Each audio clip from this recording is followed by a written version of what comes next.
I got the notice that it was being live streamed. Okay, good. And take that off. Let me let everybody in.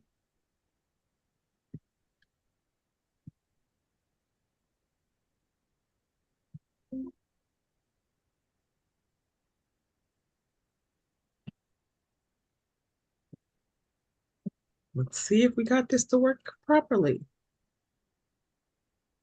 Okay, I think we got it. All right. Good afternoon, everyone.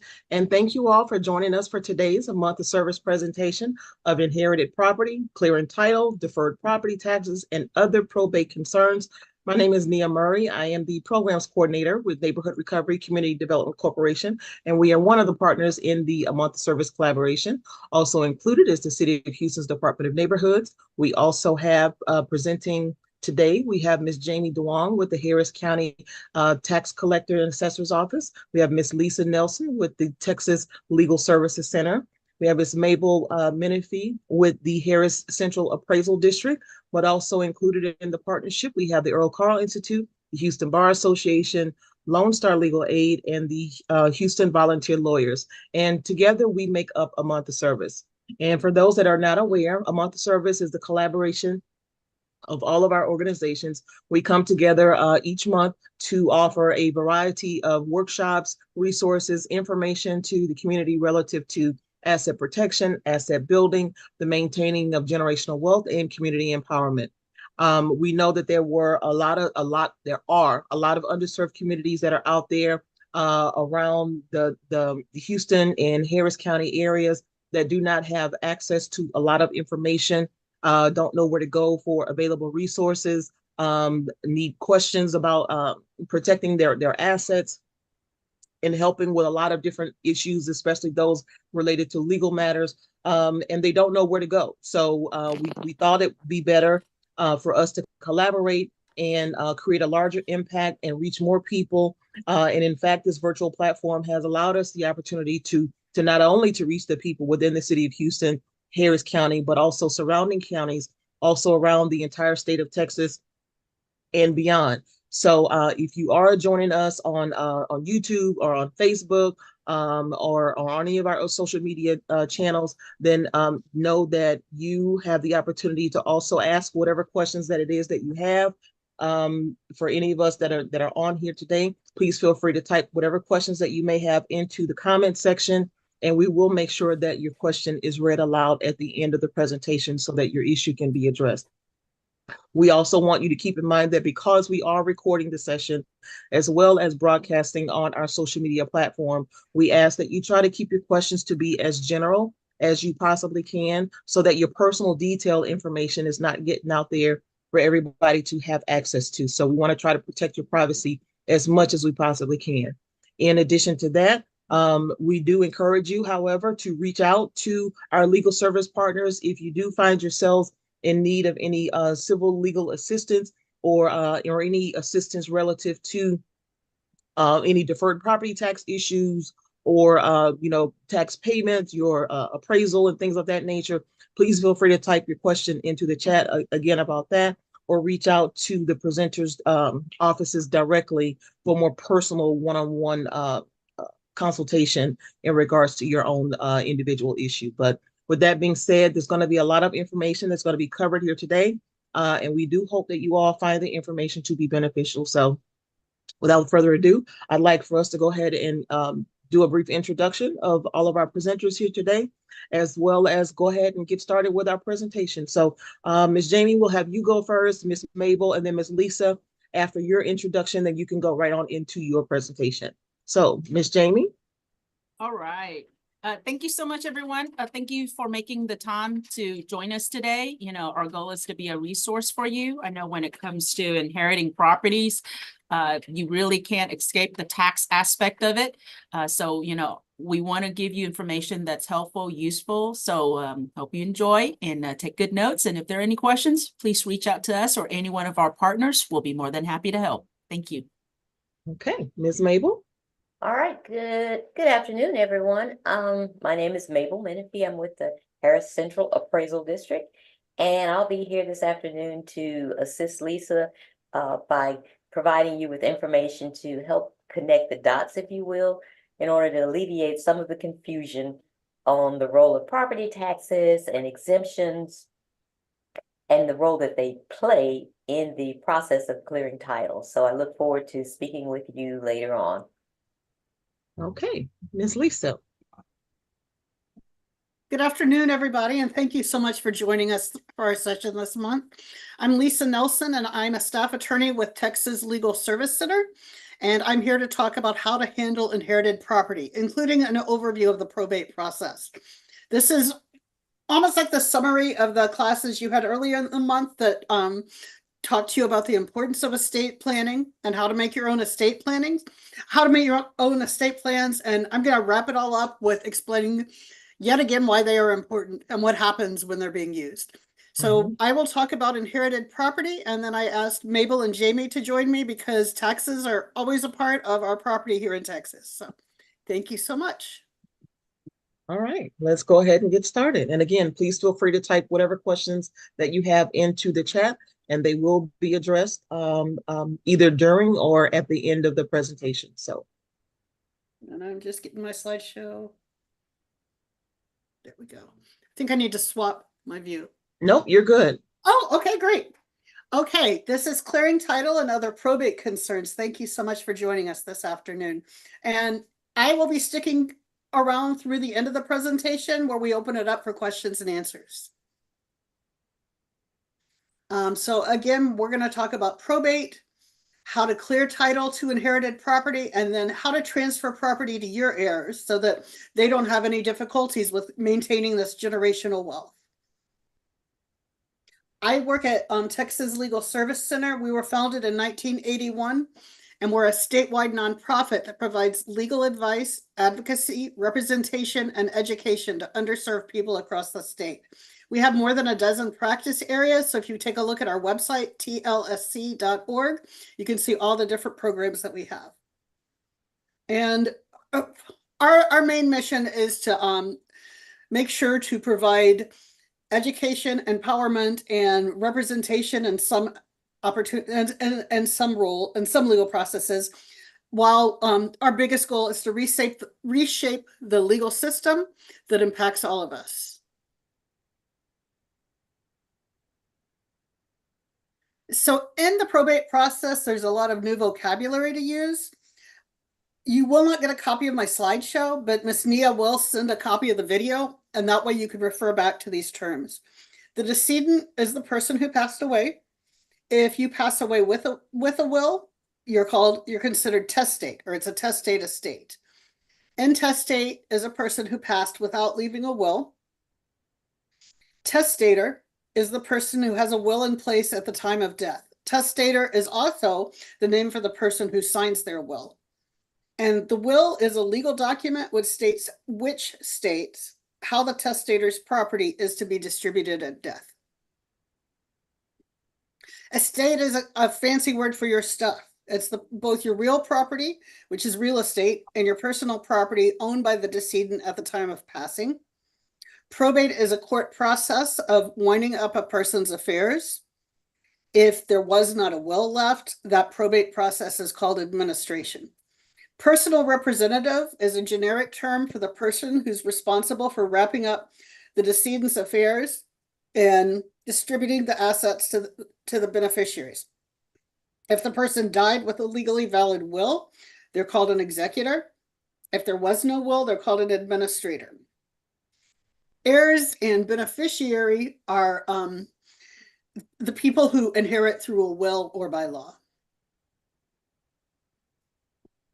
Very common mistake that I run into is that people think that powers of attorney give them the same powers after someone has passed away. Powers of attorney are only valid during a person's lifetime.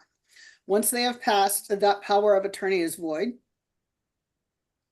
I don't see this as much now, but it's important to know that spouses must have separate wills. I had an unfortunate circumstance where the wife wrote up a will and she and her husband both signed it. That was not a valid will for the husband. So my poor client had much more difficulty inheriting her house and getting clear title. A surviving spouse has a life estate in the deceased person's home, even if it's separate property. This is big news to a lot of people. Here in Texas, we have community property, which means if you purchased it during the marriage with a joint banking account or a joint loan, that's considered community property. If you become married to someone who owned a home before the marriage, it's his or her home. You have a right to live in that house for the rest of your life, but you do not own the house. You cannot sell the house. If they had children from another relationship, that house is 50% those children, their house. The person who has the life estate, the surviving spouse, is responsible for paying property taxes and keeping the property up. When you appoint someone to be an executor, or when family members decide who should be an administrator, they are disqualified by law if they are under the age of 18, have a felony conviction, or live outside the state of Texas.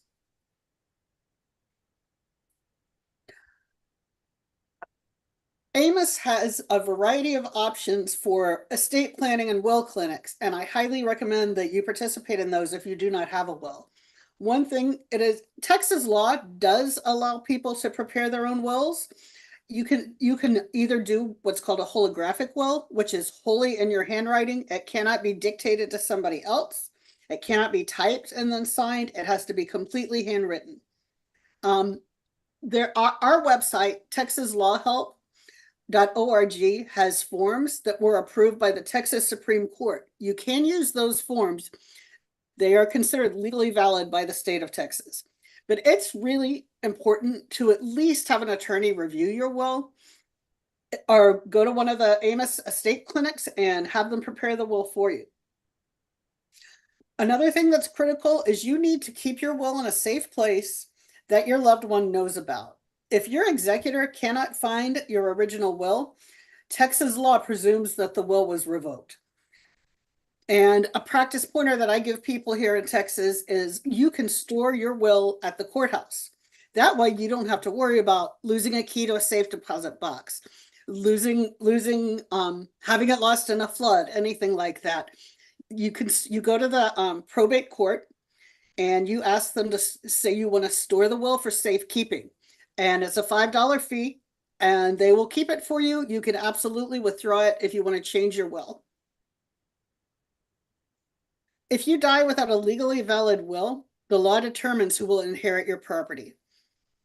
I and probably everybody else here can tell you plenty of nightmare situations where people think, I don't need a will, my kids get along just great. You have no idea how people are going to act once you pass. And if you don't put in writing what you want, it will pass according to the law and not the way that you wish. Even if you've told people over and over that this is what you want, you can't guarantee that people will respect your wishes unless you have it written down in a will.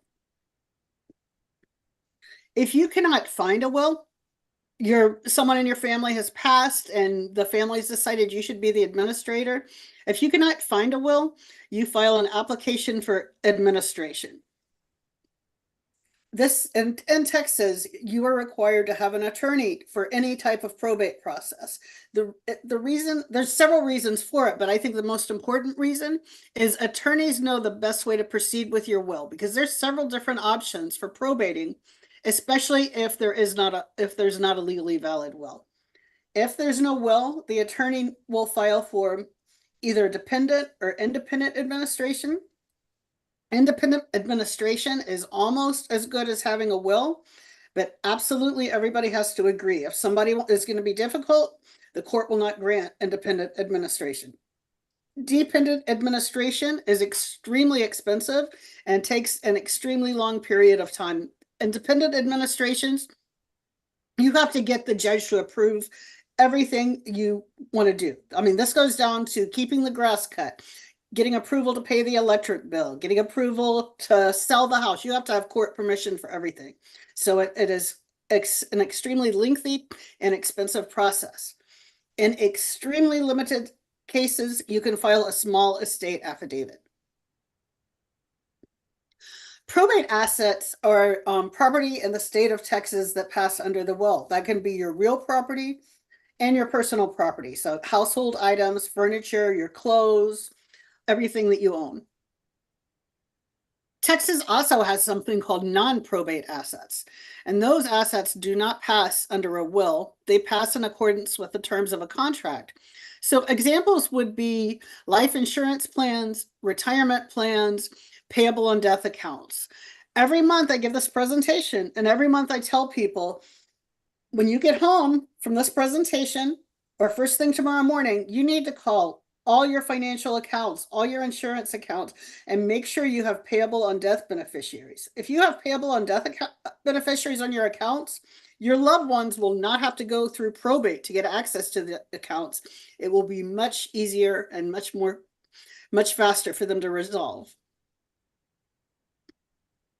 So that's at the end, we will talk about transfer on death deeds. When you have payable on death beneficiaries and transfer on death deeds for any real estate that you own, your family may not need to probate your will.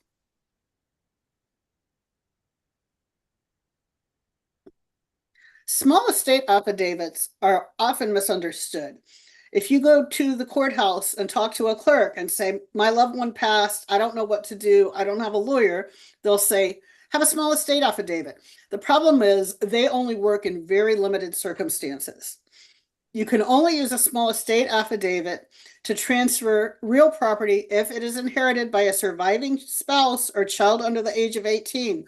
An adult child cannot inherit a house through a small estate affidavit. Every heir has to sign the affidavit along with two disinterested witnesses. Disinterested witnesses are people that know the family history of the deceased person. They just can't, they're called disinterested because they cannot legally inherit from the deceased person. You cannot do a small estate affidavit if the deceased person left a will. And the value of the assets has to be greater than the debts of the estate.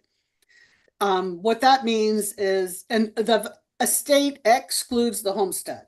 That is exempt property. So if you pass away and you own approximately $20,000 in property, but you've got $45,000 in past due bills and debts, the judge will not approve the small estate affidavit.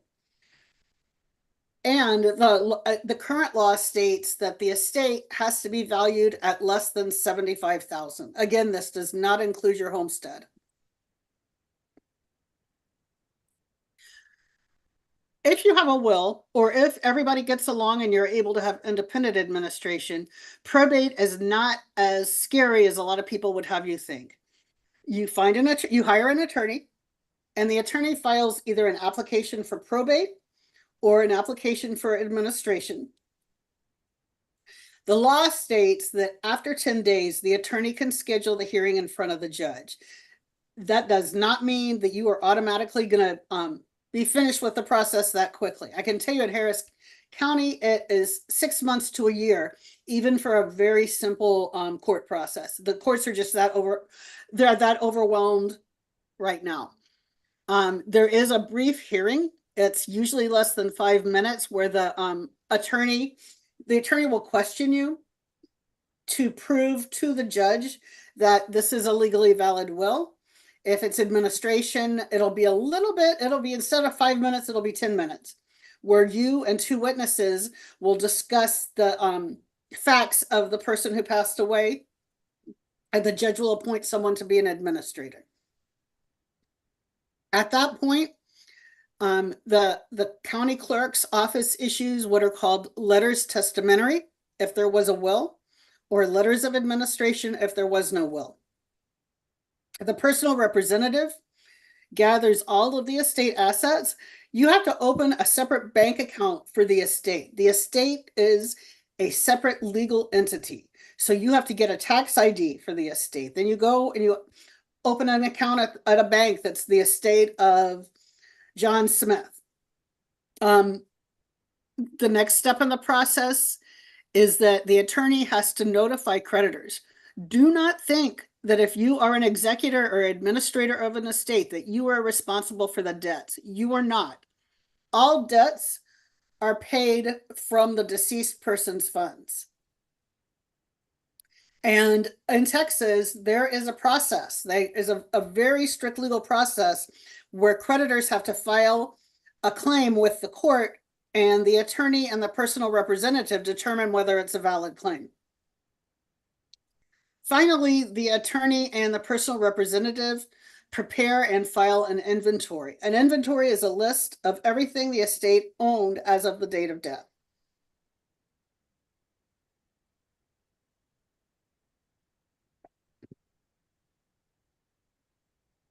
When I was at the Earl Carl Institute, I used to be in property preservation.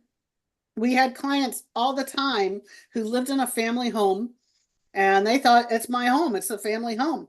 If you don't have clear title, you do not qualify for any type of assistance if we have a natural disaster. Every time there's a storm, we would get an influx of clients who applied for FEMA or for state aid to get their house fixed up, and they'd find out, I don't actually own that house. I've got to get that straight. Also, you are not eligible for property tax exemptions or deferrals if you're not the owner of a house. So you are going to save a lot of money when your title is clear, because you'll get all of the property tax exemptions that you're entitled to once you fill out that application. It does not happen automatically. I use the term clear title all the time, and last month someone had a great question. They asked, what does a clear title mean? A clear title means that only you or you and your spouse have a financial interest in your property. No one else has a financial interest in your property. It also means that there's no question of ownership, and that it is very easy to trace the ownership history of a property. If a property has not been transferred or there isn't a clear title, it's called a cloudy title. This happens when somebody dies without a will or the family doesn't manage the estate. You know, it's a very common misperception that people think it's a family home. It's always been in the home. And then we have a winter storm and they need to get a new roof. And the FEMA or the state program says, it's actually your ancestor who still owns the home. And then they have to come and take care of that process. The best thing you can do is to file a transfer on death deed in order to keep your title clear and keep your home within the family. You can also transfer a house through a will, but the transfer on death deed allows you to transfer the house without going through the probate process, which in Harris County can easily be more than a year. It's really important to have clear title because you don't have access to disaster recovery assistance, property tax relief, home improvements, or loans. This, it makes a world of difference. So I recommend to everybody this afternoon or tomorrow, get your hands on a title and make sure it's clear. If you don't have a copy of your title, you can call the county clerk's office and they can probably find the deed. There's also online services that will allow you to buy a copy of your deed. This is just a reminder, once again, I have run into too many circumstances where Mama left everything to Daddy, so we didn't need to probate her will because it's all his now. And then Daddy dies. No, and I'll have to go back and probate both Mama and Daddy because you have to clear title every time a homeowner passes away. There's a few options for using a court procedure to clear title. You are supposed to probate a will or administer a estate within 4 years after the date someone passed away. If it has been more than 4 years, you still have an option. It's called probating a will as a muniment of title. You have to prove to the judge that you had no idea that you had to probate a will. This is most common when somebody didn't know there was a will, couldn't find a will. I was in court one day, and this was somebody else's case. There was an older woman whose husband had passed many years ago, and she went about her business. She didn't know she needed clear title, and she put the house up to sell. And as she was getting the house ready to sell, they found a safe in the house, and there was the will in the house. So she was able to go to the judge and explain the process, that she had no idea that there was a will. She had no idea she was supposed to probate because she was married to him. And the judge allowed her to probate the will as a muniment of title, which just means the only thing we need to do for this person's estate is to transfer the house. There is another legal process called adverse possession. If you meet the requirements, you can file a petition for adverse possession. This does not happen in the probate courts. This happens in the regular civil courts. So the best way to do this is to probate a will or file an application for administration within 4 years of the date of death.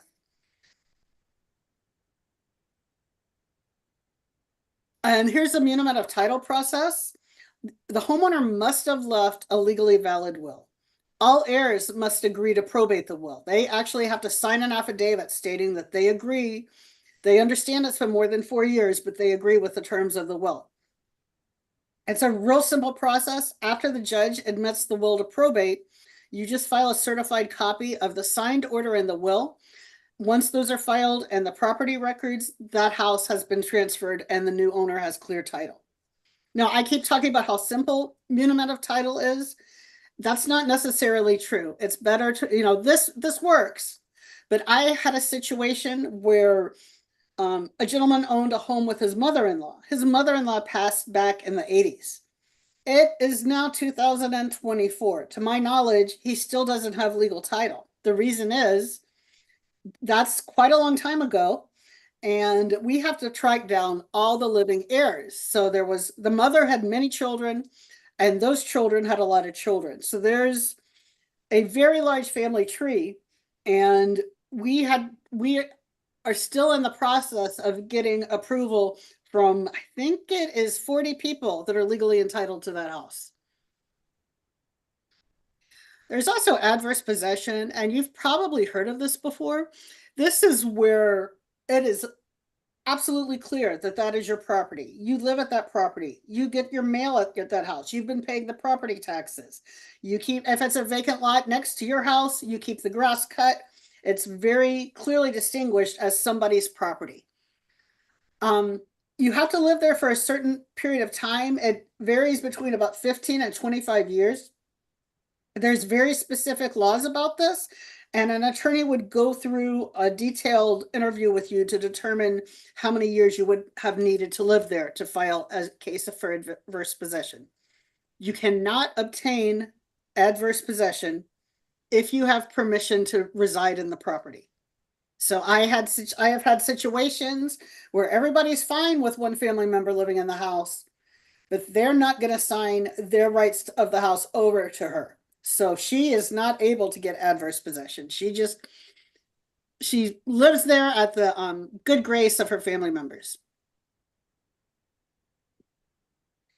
What's very common to do if someone died without a will, especially if it's been a significant amount of time, is what's called an affidavit of heirship. And it's a legal document that gives property to heirs of a person who's passed away. This is, like I said, it's if the homeowner did not have a will, or the will was not probated within 4 years, you can do this process. You have to, again, have 2 disinterested people. This will be 2 people who knew the decedent and knew the family history very well. It's almost like it's almost like a family tree. You list all of the marriages of the decedent, you list all the children. If some of those children have passed, you list the grandchildren. So the property is transferred from the deceased person to all the living heirs. Now, if there's a surviving spouse and it was community property, you can use an affidavit of heirship to transfer the house to that surviving spouse. If there is no surviving spouse, that property is transferred to every heir that is alive. Again, this is something that has to be filed in the property records in the county where the property is located. There is a filing fee that varies by county. And Harris, it's usually between $35 and $50. Other counties, I believe, are a little bit less expensive, but not much, just a few dollars. And affidavit of heirship is something you can absolutely do on your own. It's a pretty simple form to do. You do need to make sure that you're complying with the law. You do need to make sure that you have a full legal description. Our website, texaslawhelp.org, has a guided form that'll walk you through the steps to putting the affidavit of heirship together.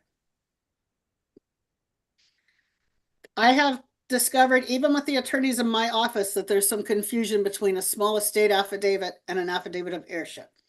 Small estate affidavit can only transfer real property to a surviving spouse or surviving minor children. If you are a surviving adult child and you file a small estate affidavit, you will be out about $400 because the judge will not sign it. If you don't need to clear title, if there's circumstances where they just had a bank account that didn't have transfer on death beneficiaries, call the bank first, but some banks will accept a small estate affidavit to transfer the bank account to an estate account. An affidavit of heirship is the best way to transfer a home to adult children or other transferees. You can use the affidavit of heirship to transfer real property to a surviving spouse if there's no other assets. So the reason why I add that in there, yes, you can use a small estate affidavit if there's a surviving spouse.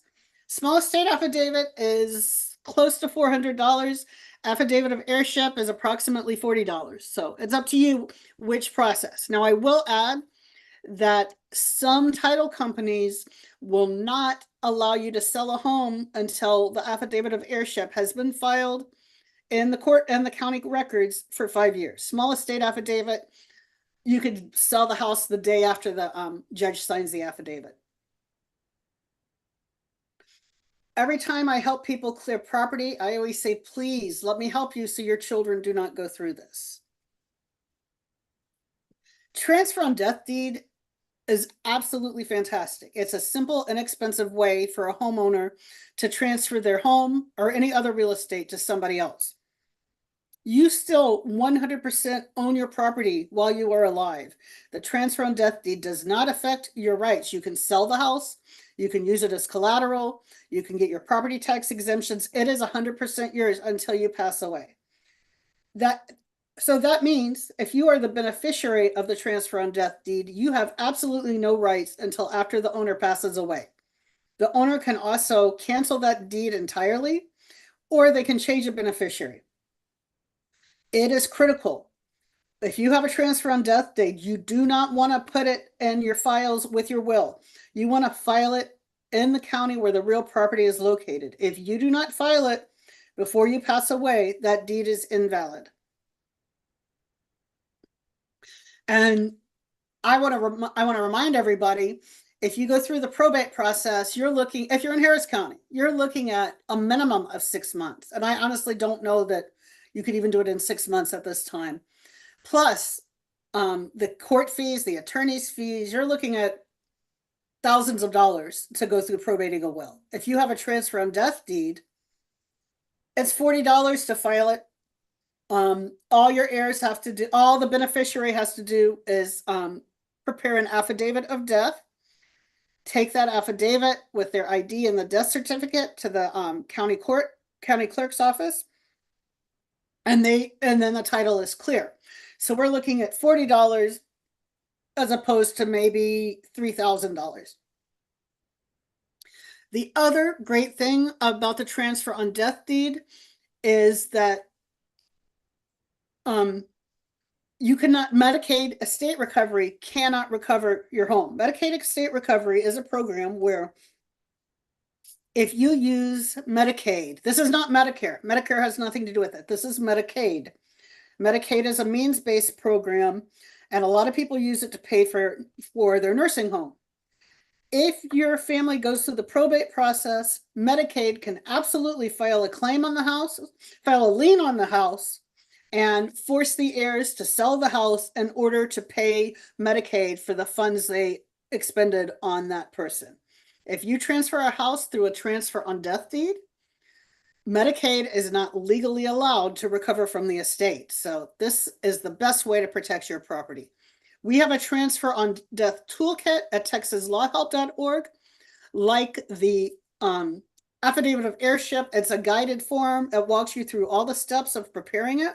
So again, this is something you can do for your loved ones yourself. I also know that AMOS is going to be having a Todd clinic. I believe it is in July.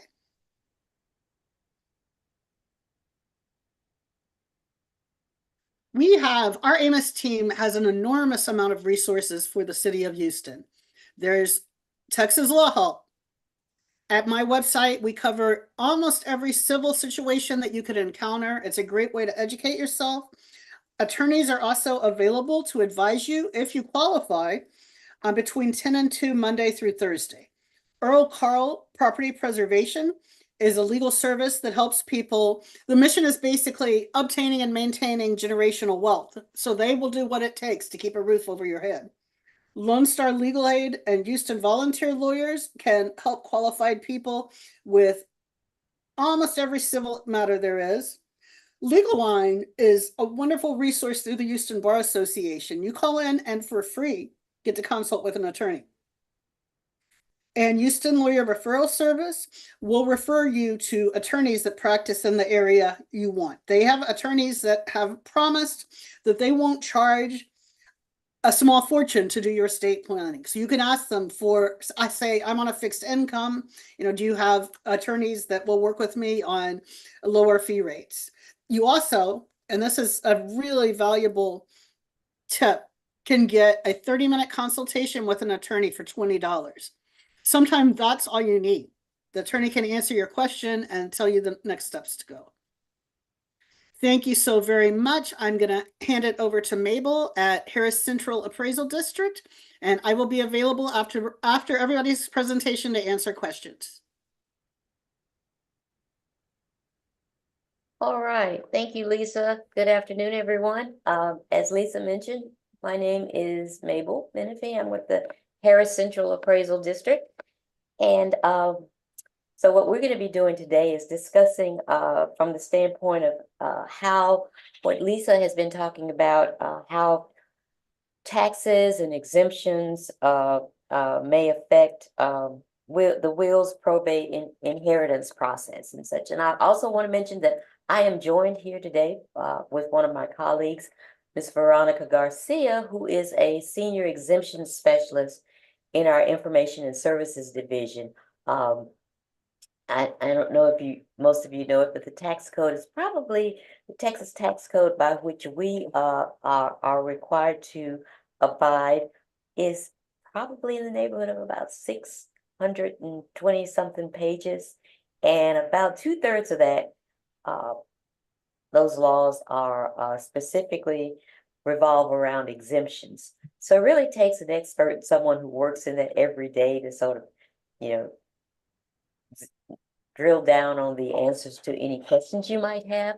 So Veronica will be available. You can ask in the chat room, and then once we open up the discussion for you to actually ask questions of audio, you can do so as well. So let's get to it.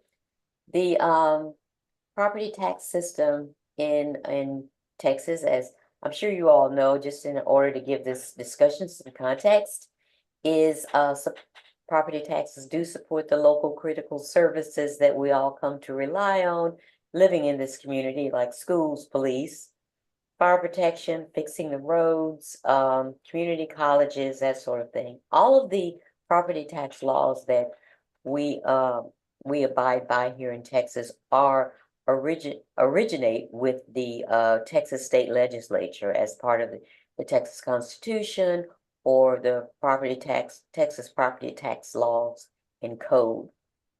So what we want to talk about today quickly is just a little bit more about what appraisal districts are, in case for many of you coming into this process, you may be the first time you've encountered a lot of this. So we'll break it down a little bit. The valuation notices and protesting value that takes place with the appraisal district, and then of course exemptions, which we administer. And then I want to just kind of end the discussion with just a revisit on this thing called exemptions versus deferrals.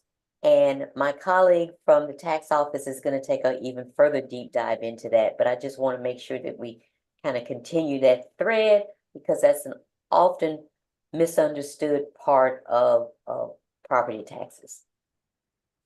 As I mentioned before, the appraisal districts like Harris Central Appraisal District, our responsibility and this can be anywhere in Texas that you may be facing a situation. We appraise all the value of property in the county at 100% of market value each year. That happens on January the 1st of each year. That's the date of appraisal. So that basically just means whatever condition the property was in on January the 1st is how the value is decided. We also, as I mentioned, administer all of the exemptions, and then we certify those appraisal rolls in terms of how much value is in the property throughout Harris County, so that taxing jurisdictions like the city, the county, HISD, or whatever school district you live in can then figure out what their tax rates need to be in order to pay for the services, basically to set their budgets for the coming year. I mentioned January the 1st being the date of appraisal. If you are a first-time homeowner we actually have what's called the protest deadline for people who do not agree with whatever HCAT has assigned as their appraised market value for the year. So you have the right to protest that if you're the homeowner, or your designee can also do that for you. The November is typically when each year is when taxing bills are going to be mailed. So the bills for the property tax bills for 2024 are generally mailed out in October and November by the different taxing authorities. And then, of course, by February the 1st, if those taxes have not been paid, then they are typically delinquent, and they begin to accrue late fees and interest. So just a little bit about HCAT in terms of Harris County, in terms of the 1.9 million parcels of land that are appraised in Harris County for over 500 taxing jurisdictions. So you may live in an area of the county where you might have different taxing jurisdictions. And in most of the city of Houston, typically your bill will most likely come from the tax assessor collector's office, of which Jamie represents, who'll be following me in this presentation. But you could have a different ISD tax assessor or another. It just kind of depends on where you live. Just a quick look at, if you ever see this in the mail, or many of you who do currently own homes will see this, have seen this just in the last couple of months. That's the appraised value notice that HCAT sends out to properties each year in Harris County. And on it, the homeowners will see their appraised value, as well as what the appraisal district has determined for that year as their market value. Important to remember that the appraised value is what your taxes are based on, not the market value. The appraised value can be the same as the market value, but it's may be lower than that because you have exemptions on the property. You have exemptions that give the property owner a discount on what their property taxes are, and they have something called a 10% appraisal cap, which in times of, if you live in areas where property values have been rising rapidly, and we've seen a lot of that here in Harris County and throughout Texas recently, where in some neighborhoods property values may go up in a single year as much as 20, 25, 30%. What the cap does, if you have that general resident homestead exemption, it caps any annual increase to your appraised value. That's the value you pay taxes on. It caps it at 10%, so it cannot rise above that amount in any given year. The market value, however, can rise based on what the sales are in the area, and the value, it's basically what the market value is that value which a property would be sold to a willing buyer out on the open market, where it's a transaction where both parties are trying to get as much benefit out of it as they can. So HCAT's primary role then is establishing that market value. And just kind of so you know, I've already sort of talked about this. Sales prices can go up or down due to various market forces. And again, a lot of people will say, well, HCAT raised my taxes this year. HCAT sets the value. The tax rates are set by the local taxing jurisdictions. Miss Mabel, Yes, we can't see your slides. you can't, No, ma'am. and you haven't been able to? No, ma'am. Oh, I thought you were still trying to load it up. That's why I didn't stop you. It's can you see them now? no, ma'am. Did you hit the share screen button? Hold on, I do apologize. So Hold go on. back to the Zoom. Okay.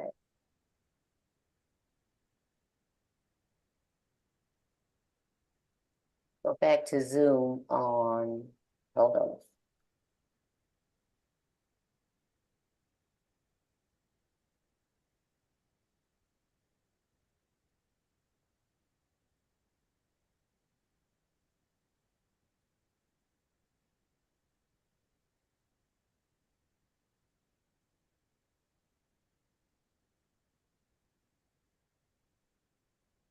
Are you on your Zoom screen?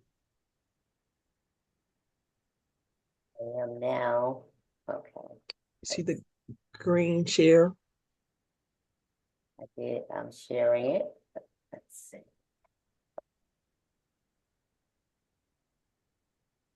Okay, you can see that? Yes, ma'am. You're on the value changes side? I am, well, yep, Okay. Yep, we see it. okay. Well, a lot of this was in context. I hope if anybody has any questions, they can continue. They can,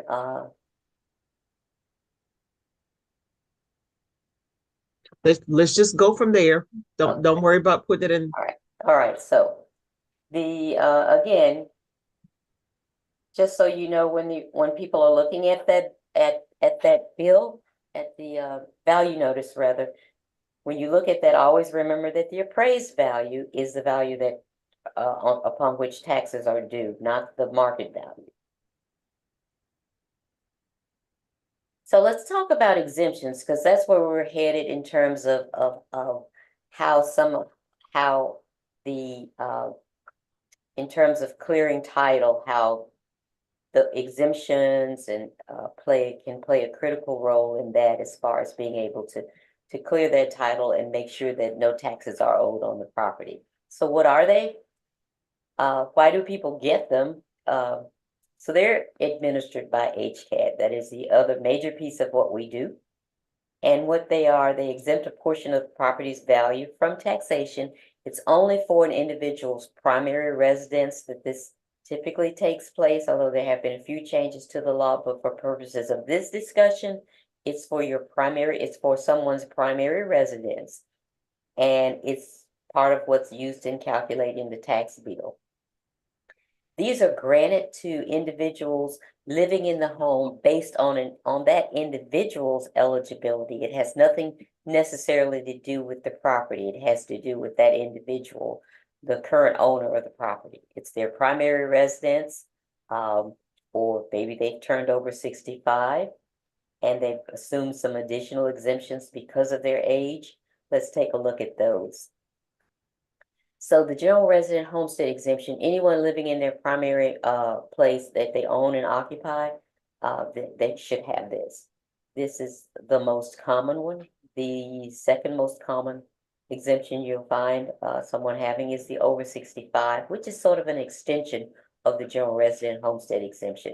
It provides additional benefits and opportunities to save money once a person turns 65.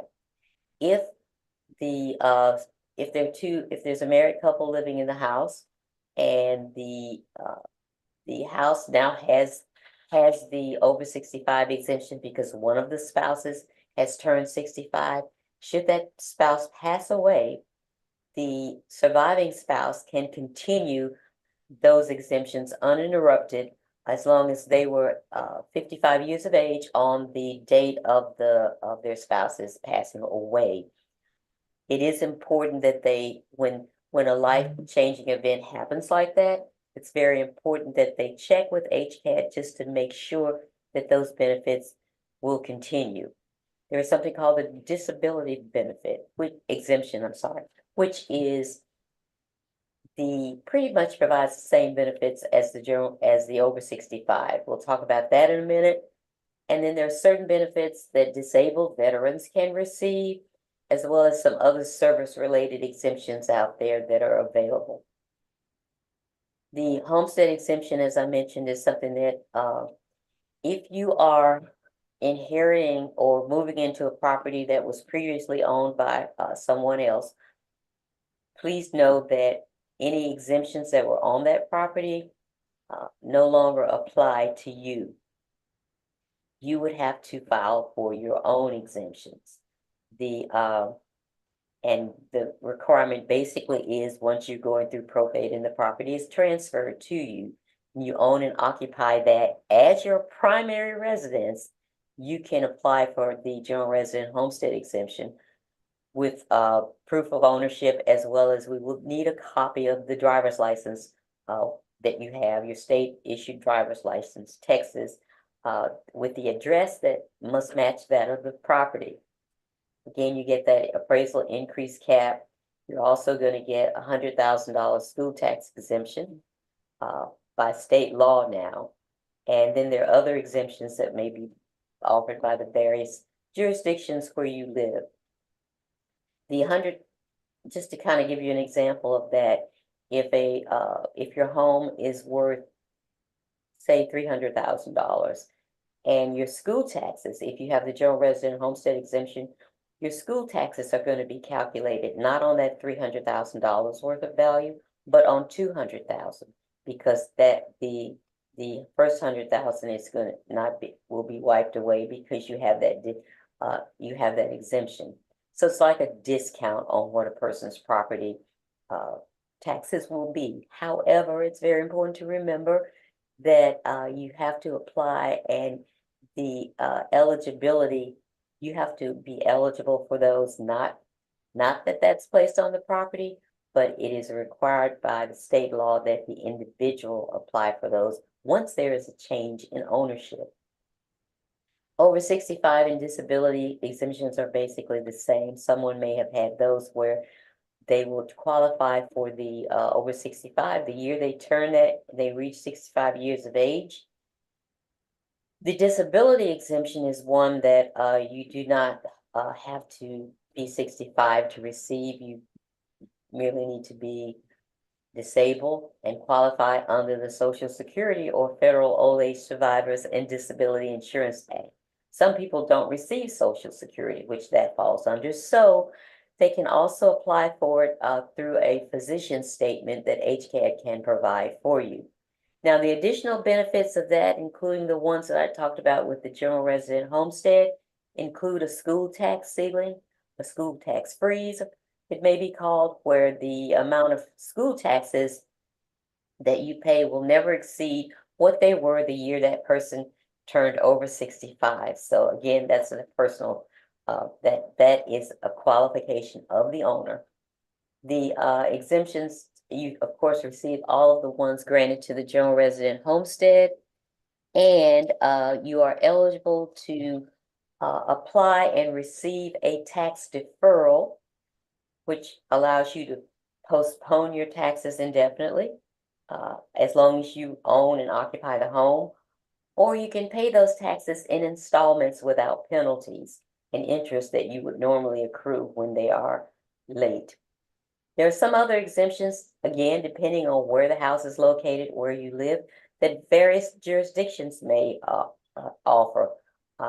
Jamie's going to talk about a little bit about those and what Harris County offers in just a few minutes. Over 55 surviving spouse is just something that a spouse who has a partner who passes away, and that partner was 65, and that was why they were receiving that over 65 exemption. This is just something that the surviving spouse needs to remember, is to make sure they apply for that over 55 surviving spouse exemption, so that we won't, after seeing after receiving information that the person whose the exemption's name was in had passed away, we don't remove that exemption, because that person who was over 65 is still qualified. But they just want to be on the safe side let us know. And again, they receive all of those benefits that we talked about earlier, including the tax deferral and the opportunity to pay taxes in installments with no penalties. Now, this is something that I think a lot of people, particularly folks living in some of the more mature neighborhoods, really need to be aware of in terms of something called the heirship exemption. So what happens there, Lisa talked about, gave you a number of scenarios about where there may have been more than one owner, more than one heir to certain properties. So there may be, say there are 4 heirs to a property. Parents left their property to their 4 kids. There could be just one child, one heir living in the property. There may be 2. The other 2 may be living in their own homes, probably receiving their own general resident homestead exemption. Previously, because this heir living in the property did not have 100% ownership, there was a possibility that they could only receive a percentage of an exemption because they did not own the property full out. Well, this procedure will allow that person to receive the full exemption because after all, they're living there, they're taking care of the property, and again, they will be able to stay in the property and get the same type of exemption, same 100% exemption. That's something that they can apply for through HCAD. And basically on the homestead, general resident homestead application, section 3, I would call your attention to. There are a couple of questions there that will trigger the opportunity to receive this exemption. And it asks for, is the property for which this application an heir property? If you answer yes to that, the next question is, do other heir properties occupy it? You answer yes to that, then that kicks off a few additional things you need to do in order to get that 100% exemption for the person who's living in the property, the heir who is living there. And basically some things that we would need are an affidavit which establishes your ownership interest in the property, the heirship affidavit. We actually have one on our website. Then we would also need the death certificate of the prior owner of the property. And number 3 may seem a little odd, a copy of the property's most recent utility bill, but that's simply that we need to establish that the property is being lived in. And then, of course, any citations of court records relating to your ownership, if they're available, are good to provide as well. If you know of someone in this situation, or perhaps if you are, and you need some assistance to help you walk through this process to get the exemption, to get the heirship exemption, please do call HCAD, call our Information and Assistance Exemptions Department. They'll be more than happy to walk you through this process. The immediate resident homestead exemption is something that just kind of is sort of new, and that's for folks that are moving into a home that was previously never occupied, such as new construction, or it was a home that did not have any exemptions on it, such as a rental or investment property. And this allows the individuals who are moving into the property to get a prorated exemption on based on their date, the date that they moved in and occupied. So if you moved in May, then you will get a prorated exemption for the year of 2024, May through October. So you will get that. Basically, you get 7 months of the exemption that you would normally have gotten had you been there a full year. If the home was previously occupied, however, and receiving exemptions, then you're more than likely you may not be eligible for it, but you're going to benefit from whatever the exemptions were on the property for the rest of that year, whatever the previous owner's exemptions were. So it's sort of a win-win there. So how do you apply for these exemptions when you need to? There are paper forms that you can fill out and mail. there are forms that you can go online to the HCAD website and fill out online, as well as upload any information such as that driver's license. That's very critical that you send in with it. So try to submit everything at once, meaning the application completed along with the driver's license. And if there are any proof of ownership materials that you need to send, that should be part of it as well. Because by missing any of that information, we would have to go back and wait for you to respond over a certain amount of time. So it just delays the process even farther. Once you've applied, once your account has been approved and applied, you'll receive notification from HCAD. I do want to stress that if any of the things I've described in terms of trying to apply for your exemptions, we do have a how-to video that's available online at hcad.org, where it actually will walk you through the process as you fill out the application online. So please keep that in mind. The annual exemptions confirmation card.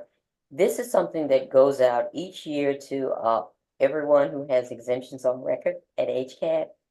It's typically mailed in December or early January, and what the card states is it provides the exemptions. Of course, serves as a reminder to the homeowner in terms of these are the exemptions that the information that we have, that you qualify for these these exemptions. They are on your account for next year as well. It's also a good reminder for anyone who may have, if the ownership has changed, then this is a good reminder each year for you. Please notify the appraisal district that the ownership has changed. You may no longer be eligible for those exemptions. So please provide that information. It's also important to know that if this card is sent out by the post office, it is not forwarded. The post office will say, if it does not reach the address, the post office will not forward it. It comes back to HCAD, in which case that triggers us to sort of make additional contact, try to make additional contact with the owner. If we're unable to after a certain period of time, those exemptions could fall off. And that could be simply that you were out of town. Maybe you forwarded your mail for a particular number of days, or it is coming through the post office, so any number of things could have happened. So as long as, if you're the homeowner, everything is correct, nothing has changed, when you get this, you can simply take a look at it, double check it, and then probably throw it in a drawer. If you don't recall receiving it, maybe you did, but you just don't recall it, you can always give HCAD a call and just double check, or you can go out on our website and double check what your exemptions are out there. But just keep in mind, this is the annual confirmation card. It's a big red flag for folks who for heirs, for instance, who are in the process of settling an estate, for instance. So I want to just quickly go over this, and I'm going to turn it over to Jamie, but this is always a question that sort of tends to get in the way of people who are trying to apply for exemptions, or actually working in terms of trying to settle an estate. So an exemption, as I mentioned before, is a discount on your annual tax bill, basically, as the owner of the property. This is terminated. These are typically terminated when there is a change in ownership, because they're based on the eligibility of the individual. A tax deferral is an agreement that you make to defer or postpone the payment of your property taxes. And this is available to disabled and over 65 property owners. Upon the death of the property owner, or should there be a change in ownership, they sell it or whatever, those postponed or deferred taxes are going to be due within around roughly 180 days. And I mention this and call it out because there is a lot of confusion and miscommunication. We find in a lot of our neighborhoods that people are afraid to apply for the over 65 exemption because they haven't they have it confused with the tax deferral, saying, well, I don't want that exemption because I don't want my kids to have to pay for it. The kids aren't paying for your exemption. The exemption is the discount you're getting because you're the principal, you're the primary owner, and you reach 65 or you qualified for the general. The tax deferral is a separate agreement, and so it's important to kind of make a distinction between those two. This is what our website looks like. If you want to find out information, you want to check on your property, you can go on there, your value, whether or not your exemptions, what type of exemptions you have in place. You can also find the forms under this little blue tab, probably the 5th one over. All of our forms are available there. There is additional information under appraisal that can give you information about what the jurisdictions in each part of the county charge, what their tax rates are. So again, there's a lot of useful information, a lot of helpful videos as well that talk about different property tax subjects. So in order to contact us, we're right out here on the Northwest Freeway at the Hollister Tidwell exit. You can call us at 713-957-7800. You can go out on our website, the landing page, which I just showed you, to do a property tax search. You can find the forms, find some helpful videos as well out there. Or you can email us online at the email address you see below. So that is my presentation about exemptions. I hope that meshes well with some of the things that you heard from Lisa. And now Jamie is going to talk about the property tax payment options and additional information as it relates to the tax assessor collector and the collection of taxes. Thanks for your attention. Thank you so much, Mabel. Thank you, everyone. Let me do the screen share.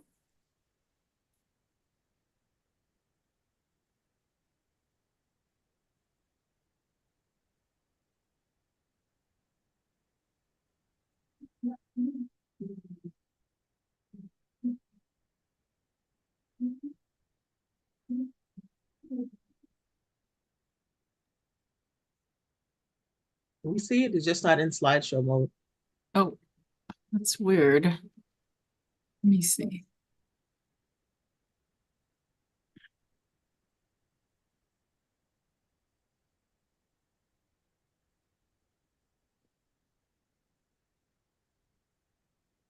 Okay.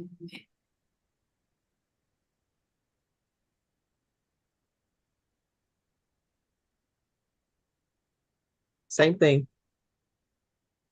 Do you see it now? Yep, now it's good. Okay. Well, everyone, thank you so much for your time. Thank you so much for sharing this hour with us. You know, on behalf of Ms. Ann Harris Bennett, Harris County Tax Assessor Collector, we want to welcome you to this session of AMOS, where we share with you information relating to your inherited property, your taxes, your appraisals, and just better ways of managing your property ownership and how to, pay as less tax as possible. My name is Jamie Duong. I'm with the Harris County Tax Office. I work with the Property Tax Division, and with me today online is Veronica Hernandez. She is our customer service specialist, so she'll be monitoring the chat. If you have questions or concerns, please tap them into the chat, and we'll be happy to address them at the end of the session. Again, on behalf of Ms. Ann Harris Bennett, welcome to this property tax session. And I'll start, and then we'll spend some time at the end of the session to answer any concerns that you may have. Now, the tax office collects over $8 billion last year from accounts, not just residential, but property, minerals, fleets, businesses, anything that is related to real property or anything that is business property or business personal properties or mineral properties, taxable properties. And we represent just about 80 jurisdictions of the over 500 taxing jurisdictions, taxing units in the boundaries of Harris counties. Now, these include Harris County itself, Houston ISD, the city of Houston, and of course, the flood control district, or also the Department of Educations. Now, as Mabel had mentioned earlier, the tax dollar for this goes to providing local services such as your firefighters, your schools, emergency services, or, just general municipalities, facilities that are needed in the area. Okay. How are your taxes being calculated? First, it starts with the taxable value. And as mentioned before, right now is the protest tax season. So of course, make sure you participate in that process by filing your protest, showing up at the hearing, providing adequate information so that, if you're wanting your taxes reduced, well, it starts with the value. Okay, so you need to participate in the protest process, or show them why your value shouldn't be that high. So go to the hearing, talk to the appraisers, gather some of the property information surrounding your property to show as justification. So taxable value, it's being handled by the Harris Central Appraisal District. The second part of calculating your tax bill, your tax rate. The tax rates are being determined by the Board of Governors of the taxing units itself. Now, usually around July or early August, you'll have notices in the media about board meetings where they determine the tax rates. On behalf of Ms. Bennett and the Harris County Tax Assessor Collector, we encourage you check to see when these hearings are. Some of these hearings may be online. Participate in these hearings. Ask them, what are these taxes used for? Why is the rate as such? Or what do you plan on using this funds for, that, the tax rate needs to be this? Get your voice in there, participate in that, okay? Because as I said before, you have taxable value, and now you have the tax rates, which are being determined by the jurisdictions itself, based upon needs, based upon finance, and based upon anticipations of services that they will provide. Now, value times rate, and this is where the tax bill comes out. Okay, so the tax assessor collector's office collects the information from the appraisal district, from the taxing units, applies any applicable exemptions that we've mentioned earlier in Mabel's appraisal district presentation. There are the homestead exemptions, for example, the general homestead exemptions, the over 65 exemptions, special use exemptions. Make sure the property that you have, if they're applicable exemption, make sure you apply for it. But very importantly as well, too, make sure you complete the process. Meaning, if you've filed the stuff online and there are follow-up questions as far as, hey, you need to, provide additional information, you need to complete that process. If that process is not completed, and then your exemptions may not be granted. So do that, because once we have the rate, we'll apply the exemptions on that, and that's when afterward is when the tax bill comes out. Now, the tax bill usually comes out about the end of October or beginning of November, and of course you can always check it online, okay, to get a copy of your tax bill. Now, I want to share with you some of the recent changes that may affect your property taxes. For example, Harris County recently had increased the amount of exempt from taxations for your properties of where the owners are senior citizens over 65 years of age, or disabled veterans. They've increased the exemptions, from, well, last year for 2023, it was 250,000, increased it to 275,000. Now that means if the property in Harris County that taxed for Harris County jurisdictions, it's 275, then that amount is exempt from taxations. Any amount higher than that would be taxed at the rate that they voted on. Now, from the recent May commissioners meeting, they voted to increase the exemption amount again for the upcoming 2024 tax year. So that amount is now will now be $320,000 exempt from taxation. The city of Houston last year has increased its exemption amount for properties of senior citizens over 65 years of age and those that belong to disabled or disabled veterans property owners. They've increased the exemption amount from $160,000 to $260,000. And also, as you may be aware, the Texas legislature has increased the general homestead exemptions for school taxes from $25,000 to $100,000. Okay, and this was mentioned earlier in the appraisals presentation as well too. If you've recently purchased a property and this is your primary residence, you are eligible for a partial homestead exemptions prorated from the date of purchase as opposed to the January date, January 1st of that next year's date. Okay, so make sure to get these this partial exemptions, make sure you complete the paperwork and make sure you complete the entire process of all the documentations that are required. Okay. Okay. Next one. And as I mentioned before, the recent state legislature had made some changes or some reductions to school taxes, and a little bit more into that. Let's see. They've increased the exemption amount from 40,000 to 100,000. They've also put limitations on the increases for properties that are non-residential, meaning it's not your homestead, but yet it's valued under $5 million. So they put a reduction on the increase in appraisal value for these properties. And of course, very complicated, the restructuring of the school finance systems.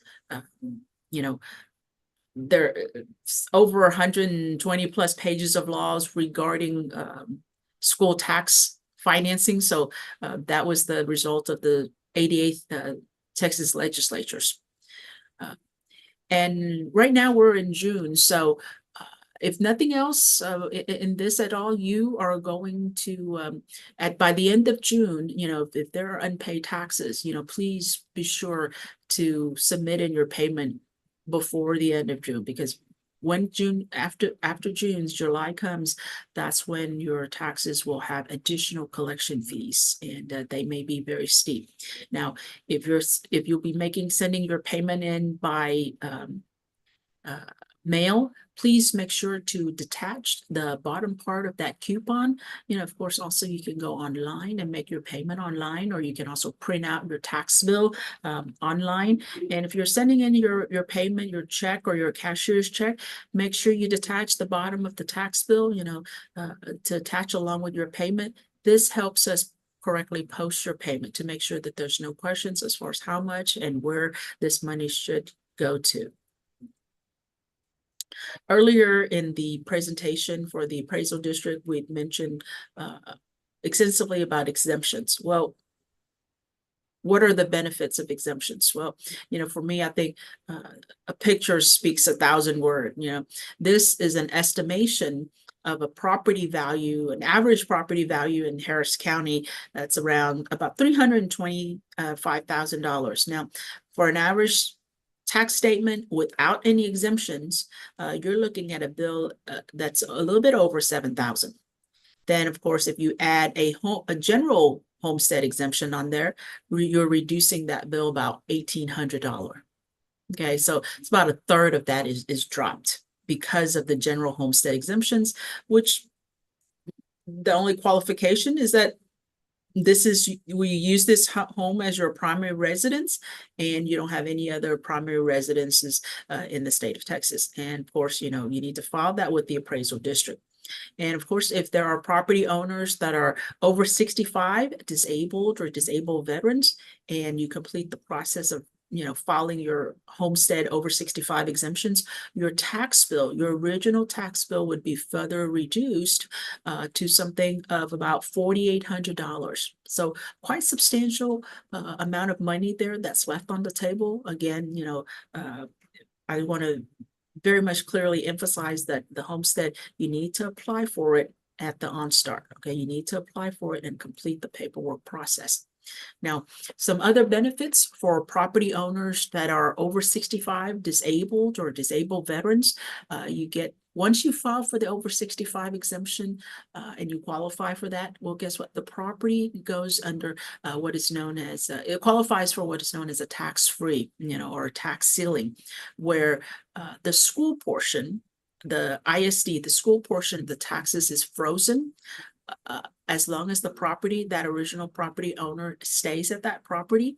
Now, if that property changes hand or the property owner passes away and now becomes another someone else's property, well, then that tax freeze is removed. Okay. So by qualifying for the over 65 tax, over 65 exemptions on the property, you also freeze your school, okay? And I emphasize only the school portion of the taxes. Now, that is a substantial savings there for property owners that are over 65 or disabled veterans. Okay, another benefit for that same classification of property owners is that you can also qualify for a tax deferral. Now, a tax deferral is as exactly it is. It's a deferral of taxes, it's a postponement of taxes. Now, it doesn't cancel out your taxes. It does not eliminate the taxes that you're owed. It basically says, I understand I owe, the taxes every year. However, I choose to defer that tax until the property changes hand or the property is, sold where the owner passed away or the owner just sells it to another person. So that tax deferral now has the taxes being called in. Now, while you're deferring that taxes, the benefit of that is instead of accruing the normal penalty and interest for unpaid taxes, that account only accrues a 5% interest on the unpaid taxes per annum. Okay, as opposed to, for example, your delinquency beginning February 1st would be, 7%. Then it escalates to 9% in March and goes all the way. And then by the time July comes, you have the attorney's fees that's collected to that. And some of that may be as high as 15–20% of the unpaid balance. So the tax deferral helps you to reduce the fees and the interest and the cost of having that taxes on the account. So the deferral is there until either, like I said before, you either sell the property or the property changes hand, through death or so. Now the heirs have 180 days to pay the unpaid taxes at the same rate as you have. Now, after the 180th day, and so right on the 181st day, that any unpaid taxes now accrues the normal penalty and interest, the normal collection fees that it would. Now, the benefit of the deferral is that it forgoes the collection process and it reduces your costs, your fees, and your penalties. Okay, of course, there's no attorney's fees on that. How do you get the tax deferral? You do that by completing the affidavit form that's available on the appraisal district's website at www.hcad.org.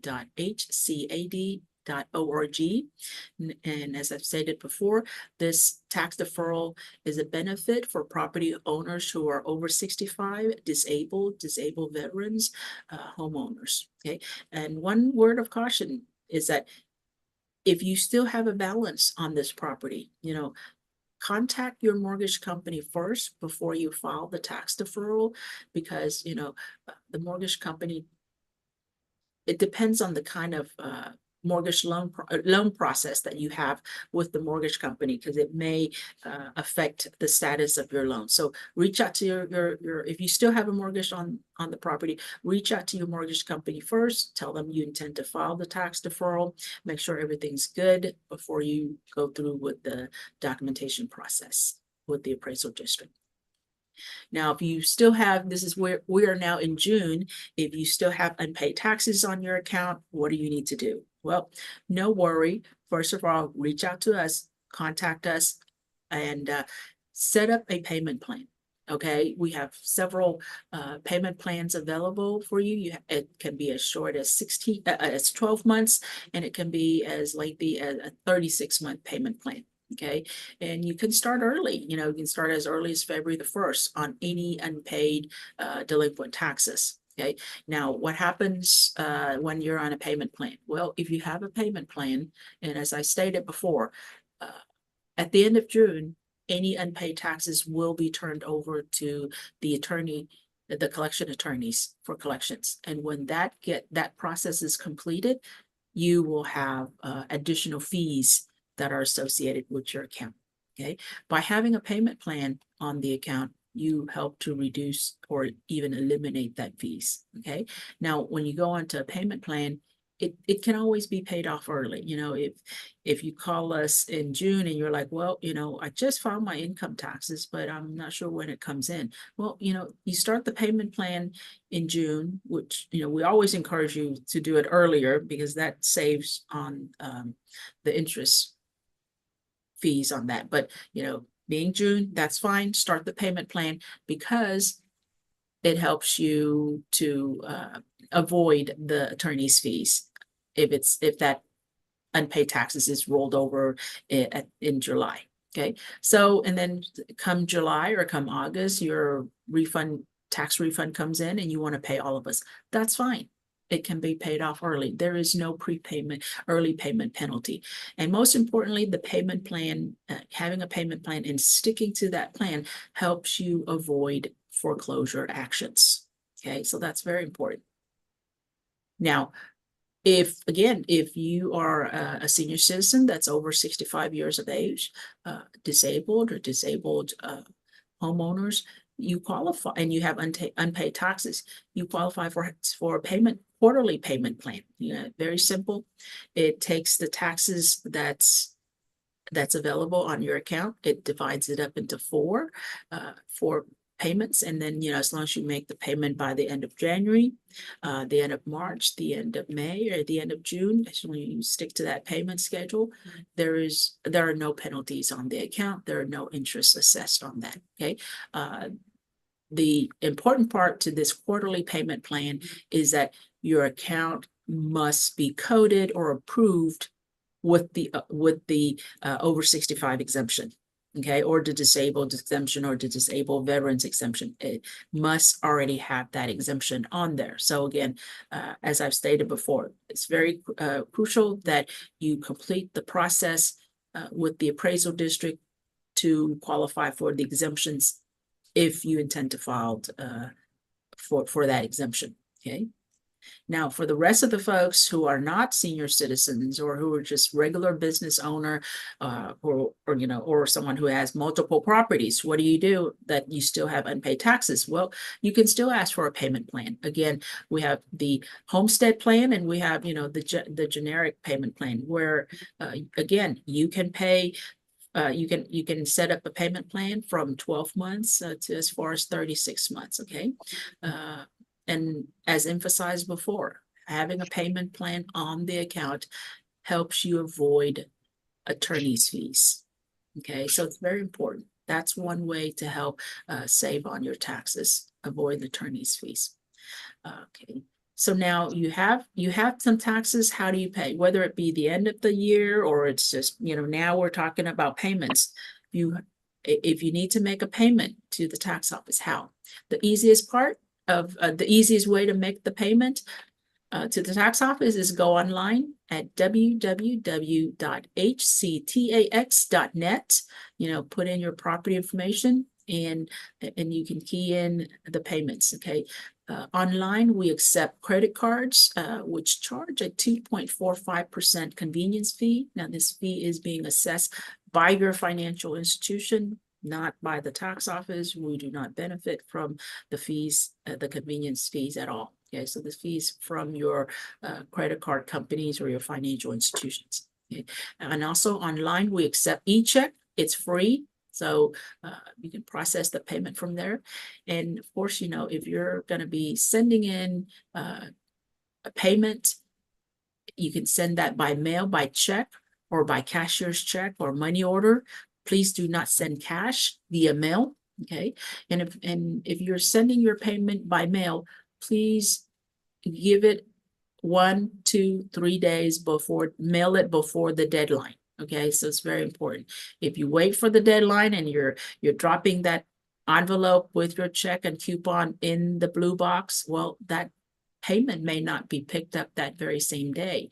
And if it's postmarked the very next day, and if the next day is the late day, guess what? Your account would accrue the penalties and the interest as a late payment. It doesn't matter when you drop in the payment in the mailbox. It's when your envelope, your payment envelope is postmarked, and we have images and information about that postmark. So it's very critical. You know, you're going to pay it, allow 1 or 2 days ahead of time, you know, when you're mailing in your payment.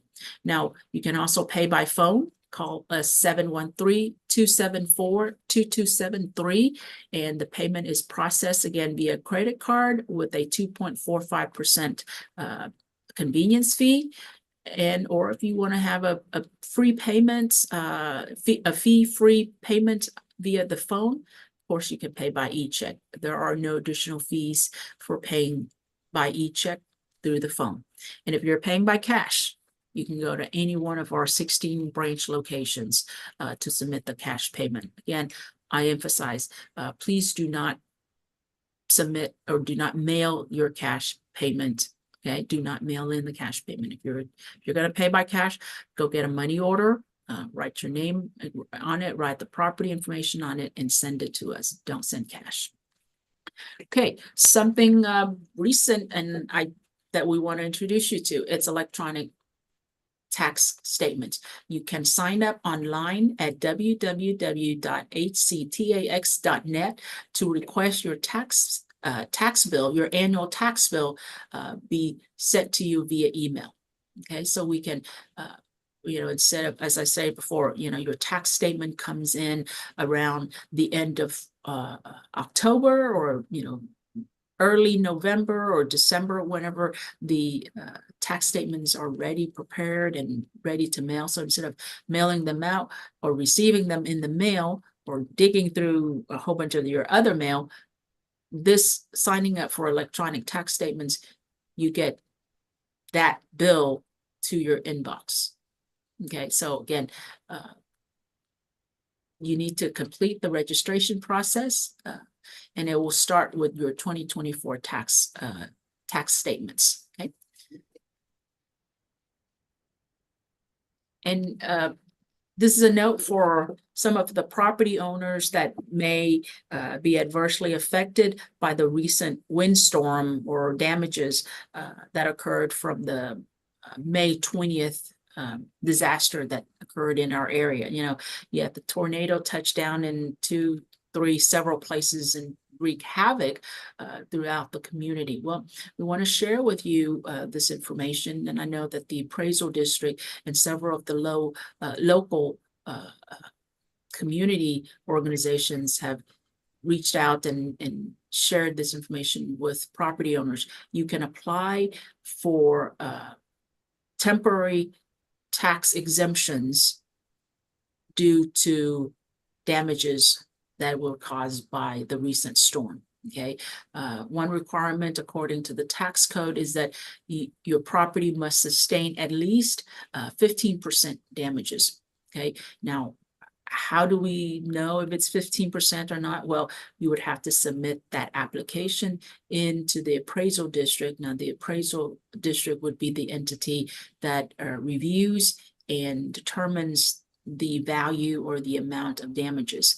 This form, this It's called Form 50-312, temporary exemption, temporary exemption form for damages, by a disaster. This form is available on the Appraisal District's website at www.hcad.org. Just download the form, complete that, and of course, include in all the documentations, the inspection reports, the insurance claims report, photos, repair estimates or receipts, of repairs, and any information that will help show the appraisal district that your property did indeed sustain damages from that disaster. Of course, if you have any questions, go online to the appraisal district's website. They have lots of information on that. And, if you have questions, particularly on it, of course, can always call us. We'll be happy to provide assistance and answer your questions. Again, we are here to help. If you have concerns or questions regarding your property taxes, or questions regarding the rates or exemptions, reach out to us. And if there are questions that we don't know, we'll be happy to forward that and get assistance from our AMOS partners to assist you. There's a lot of information available online through our website at www.hctax.net.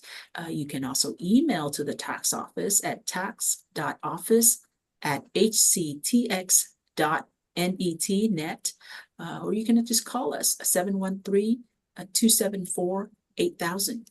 Again, on behalf of Ms. Ian Harris Bennett, we appreciate your time. We hope this information has been resourceful to you, and I'm going to open up the floor for questions.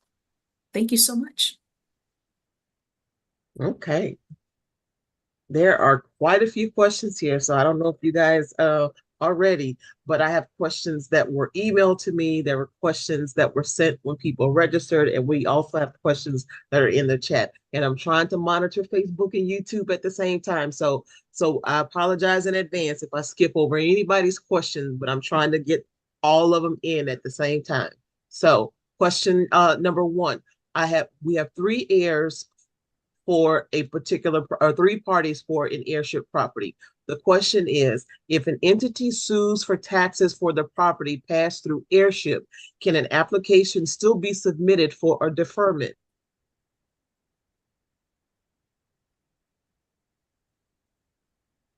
So I'm gonna, can you repeat that again?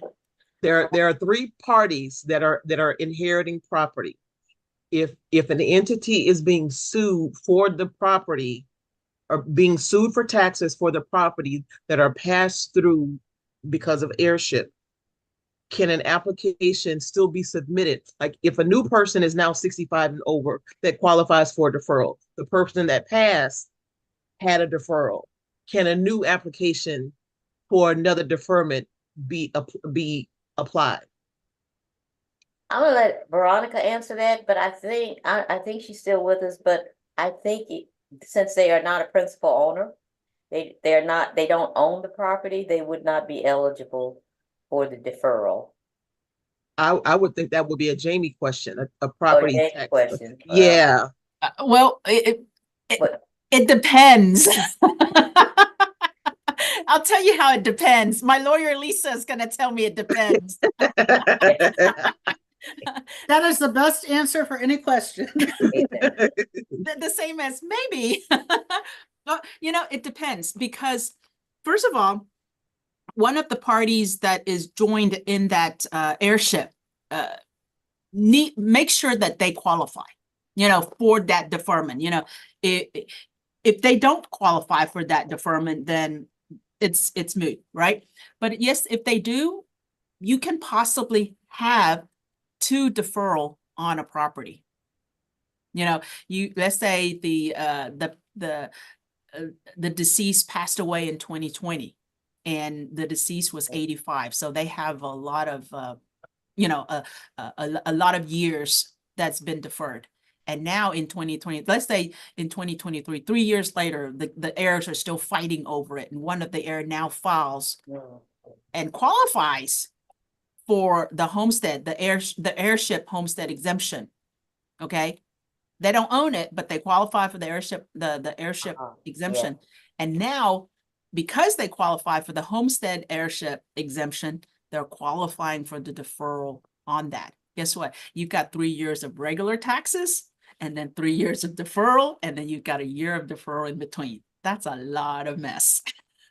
And that's a lot of money to keep deferring, because eventually somebody's not going to have the property if they keep deferring the taxes, period. Yes, yes. And you know, something that we always tell our audience is that, you know, if you're deferring your tax, it is a tool, it is a benefit. Use it wisely, but always put it in where your important papers to let your heirs know that, hey, my taxes are deferred. When I pass away, guess what? You have 180 days to pay that. Okay. And if you don't pay that in 180 days, by the 181st day, it's a lot of penalties catching up to you. You know, so maybe in that example, it may be a little bit more complicated, you know, as far as that 3 year, because sometimes there may be delay in updating records and updating or in removing over 65 exemptions and updating deferrals information. So it's a lot, you know, probate and inheriting property is complicated if for the unknown, you know, but if you take it, you know, and take notes on that and have good guidance, it can be managed and it can be a very useful tool. For deferral, and I want to make sure that I'm asking the questions for everybody else to make sure that they understand.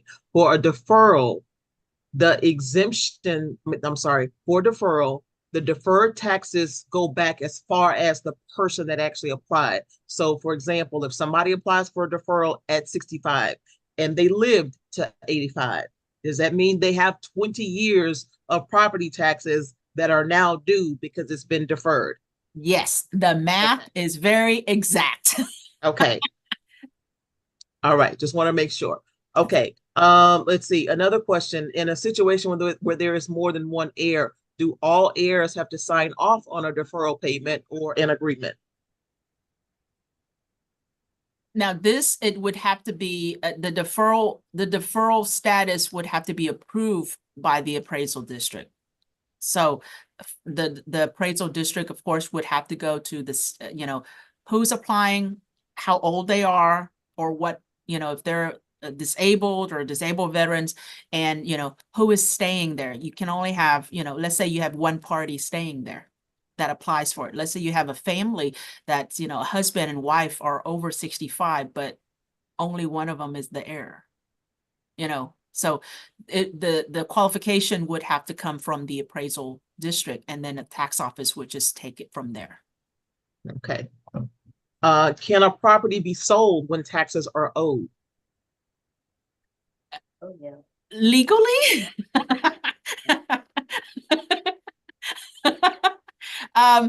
It can be sold. It can be sold on, you know, black market. It can be sold in creative ways. But my word of caution is if you're the buyer, okay, first of all, if you're the buyer, go through the legitimate channel of having the title company or a real estate agent that's familiar with that to guide through it. Okay. If you're a seller and you're wanting to take the money and get out of Dodge and, you know, fly to another planet, guess what? People aren't that stupid. They'll find you, they'll do a lawsuit, and something will be attached to it afterward. But the baseline is the taxes are attached to the property always. And whether it be the buyer paying it or the seller's paying it, somebody's paying the taxes.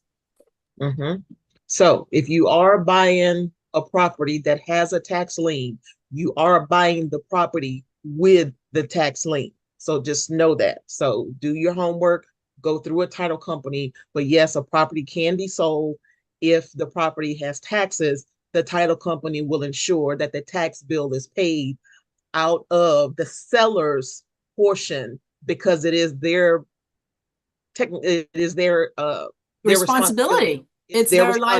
responsibility. Correct. Yes, it is. It is their liability, and it will come from the seller side. So yes, they can. Okay. Questions that are in the chat here. If a property is held, if a property is held ownership in an estate of a person who died intestate, but this was approximately in 1937, how can I, as heir 2 and 3 generations removed, but having paid the property taxes, can I clear title if everyone is deceased to my knowledge? I What's the entered most cost-effective route? the most cost-effective route is to do an affidavit of heirship. And I put a link in the chat to our article about affidavits of heirship, but I personally have done an affidavit of heirship that dated back to the original purchase of the land, I believe in 1904. So it can be done. It might be very, well, even 1937. It's probably going to be very long because you're going to need to list out the original owners, the next generation of owners, and keep going through all the generations till you get to you. And if there's any other heirs besides you, but you need to account for everyone. Ideally, you would know everybody's date of birth, date of death. I have had situations where the family did not know. They just know that the person had passed. So I would put date of death unknown. It's not a perfectly clear title, but it's good enough. Is anybody able to dispute that? Like later on it gets done, and long lost cousin Johnny from the 5th aunt, uncle, once or second removed or whatever, can they come back and then say, oh yeah, I had a portion of this property that, that was supposed to belong to me? They could. Now, I have not personally experienced that with any of the work I've done, but if they're able to prove that they legally had an interest, they could certainly dispute it and bring a case to court. In either case, would you have to have an attorney to do that, or can you do this on your own? You can do the affidavit of heirship on your own. If somebody disputes it, you can certainly do it on your own. I would recommend having a real estate attorney because the case could get complicated. Okay. Is probate the only place where you cannot do it on your own? Filing an application for probate. Probate, you cannot do it on your own unless it's a small estate affidavit. Guardianship, which is through the probate court. For example, you have an older person that's no longer able to care for themselves and you want to become their guardian. You have to have an attorney for that. The basic rule of thumb is you can represent yourself.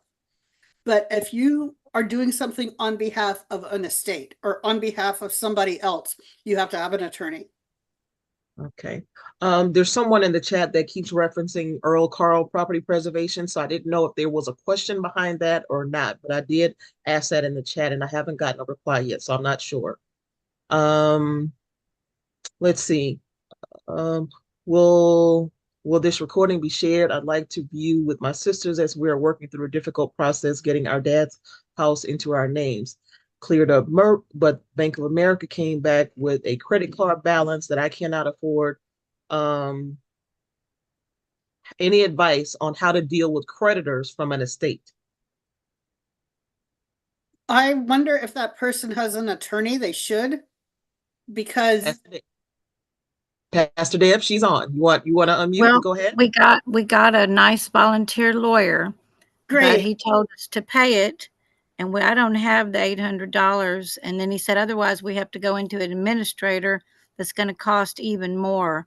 So I'm kind of at a stuck point. So I was just asking if you had any advice of if I could write to Bank of America about this $800, or my dad had a credit card. See, he died of Alzheimer's, and I'm so he didn't have sorry. any money. Yeah. I'm so So sorry.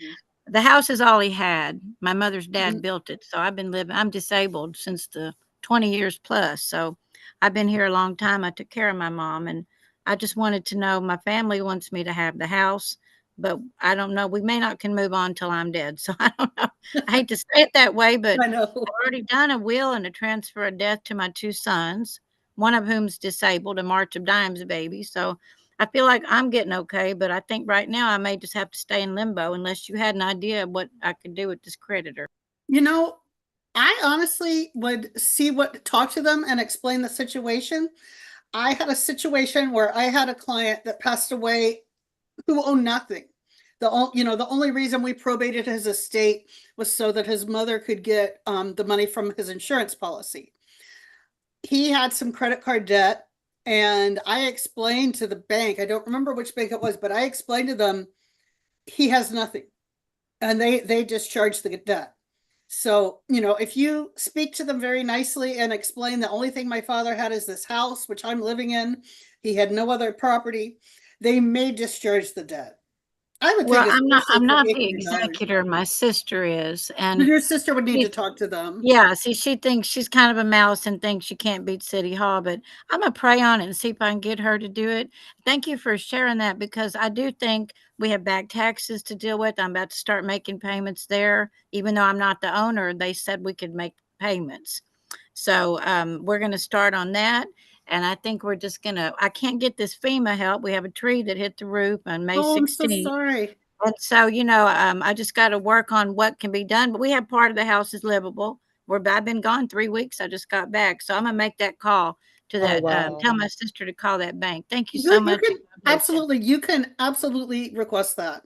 Yeah, And can't I would they, think, like, if they show like bank statements or something from the dad that shows that the bank account, that the estate is solvent, that there is no money that's there to pay for it, then they should discharge the debt. absolutely. If I were your friendly volunteer attorney, I would write a letter and explain to them this estate has nothing. The only estate property is a house. Yeah, he seems a little discouraged. I may go back to him and see if I could pray him up too. Thank you so much. I always tell people sometimes all you need is a phone call or a letter from an attorney and it clears it all up. Yeah, and in all transparency, Pastor Deb, when my dad passed and he had credit card debts, but he had nothing in the bank, I did just that. I called them and they basically sent me the letters that they were discharging the debt. Now I did have to take that paperwork with me to the accountant's office when we went to file that final tax return that showed that they wrote off his his debts and things like that. So that's the only thing. But being $800, it shouldn't be that much or anything like that. But that's about it. I just had to take all of my letters of any debt that was discharged to the accountant. But ask. If you don't You have ask, encouraged me, Yep. Nia. Thank you for sharing that. Y'all both don't encouraged me. Thank you. if you don't ask, then they won't give it to you. And Then they're going to honestly, just keep sending you bills. honestly, I really would be surprised if they brought it to court because they would spend a lot more in filing fees and attorney's fees than that $800. Yeah. Yeah, most definitely. So good luck with that, Pastor Deb. I want to add something. So the property tax code, unlike the bank, Pastor Deb, it does not waive. Okay. And you mentioned, my lawyer is going to tell me that's true. They will collect every single dime. And even if they can't collect every single dime, they'll send their lawyer to make sure that they can't collect a dime and file that dime against you. So if that house is still in your dad's name and it may have been deferred or whatever, start making payments. Even if it's $1.02, make the payments, okay? Because you got to be able to show progress, and if you don't, by the time the ownership changes and all that, it's going to catch up to you in a very, very fast heartbeat. Yes, my letter says $50 is what we could take out of my Do it. SSI. And that's what we're offering. So she's going Tuesday, so pray on that. Okay. We pray for you. Yes. All right. Next question here. Heirs property was acquired through Todd. How soon / the process can it be sold? If the property was acquired or inherited by a Todd, how soon can they sell the property? Now, when you inherit a house by a Todd, you need to file an affidavit of death at the property tax. It doesn't happen automatically. I'm sorry, at the county clerk. The transfer doesn't happen automatically. So you need to file an affidavit of death. I can post a link for the form in the chat, and you need to go to the property tax office. I would recommend not doing this through the mail. I would go in person, bring your affidavit of death, bring each heir should have an ID with them, and bring the death certificate. Then the property tax office will transfer the property to the heirs. As far as selling it, that's a title. I'm not sure. That's a title company question. How long does it take for it to be, when they file it, then is it automatically switched once they file? Or is there like a 20, 30-day process in order to get everything completely switched over? Or how long does it actually take? You know, I personally do not know, but what I do know, when I go to the property tax the county clerk's office to file affidavits of heirship, it's filed, they have it as filed of record the day I dropped it off at the courthouse. So I would think it would be the same. Yeah, it happened with mine too. And then I got a copy, and then they still mailed a copy to me that I got back like within about a week. Yeah, if you file deeds, affidavits of heirship, TODs, you take it to the courthouse, they file it, and you can buy a copy, but they will mail the original back to you, and it's about a week later. Okay. For an heirship property, if there is no structure on the property and there's several members that have heirship, can a percentage of the heirship exemption be applied if there is no structure? What are they asking exactly? Is there such raw thing? land. Can they apply for any kind of exemption if there is no structure? No. No. The exemptions are only when you live on the property. There's no exemptions if there's no structure. And there's no exemptions if there's a structure but nobody lives there. Okay. How do I handle parents' property, parents' home without a will? My sister wants to get our parents' home and buy each other out. Can we get the escrow if you are buying the home from a deceased parent? I don't know the answer to that question exactly, but I can tell you in situations where there's multiple heirs and there's only one or two of the heirs that live in the house, I would prepare the affidavit of heirship. And then I would prepare deeds so that or actually you could do one long deed where the people who are being bought out sign a deed giving their share to the person who's going to own it. I don't know about escrow at all. Can we get the escrow if you are buying a home from a deceased parent? And what do you, I'm trying to understand what they meant by the escrow, get the escrow. I don't know. Is there a Could they mean mortgage? the loan? Could they mean the outstanding mortgage on the account? Is that, I mean, Miss if you don't Lynn, mind if you don't unmute mind and then unmuting ask. yourself and asking in, Oh, okay. okay, got you. I Okay, what do you mean by the escrow? And thank you for joining us today. Thank you all. So my position is to buy out the sisters and to give them a portion of whatever I have to give them because I buy them out. Is there escrow? The house was paid off. We've had it 30 years. I was thinking not only would I pay them, the house is like 150. So I have to pay them out. Is what I understand. I have to pay them out. Yes. So whatever the house is worth, I divide that by 4 and I give them that portion. But in that loan, you know how you have a house for 10 years? I had a house 10 years. You mean And the I was equity able to that's go already get on the house? equity. That's The equity, okay. Okay. Because I was about to say, if the house is paid off, there is no escrow. I did Right. not know the term. It's Okay. equity. Okay. Equity. So Market value, basically, Miss Dorothy Lynn, whatever they're willing to take. so the first part of that would be the part that Miss Lisa said about doing the affidavit of heirship, I would assume, because you can't do anything since there is no will. You have to establish the ownership to all of you guys first before anything can be done. Is that correct, Miss Lisa? Correct. You need to do the affidavit of heirship. Take that downtown to the county clerk's office and file it. After the affidavit of heirship has been filed, everybody can sign a deed giving them their 25% share, or it sounds like 20% share of that. And whatever they will take is what you will pay them. You don't necessarily have to calculate. This is an agreement for you to make with the rest of your family. There's no legal requirement for how much you must pay them. Oh, okay.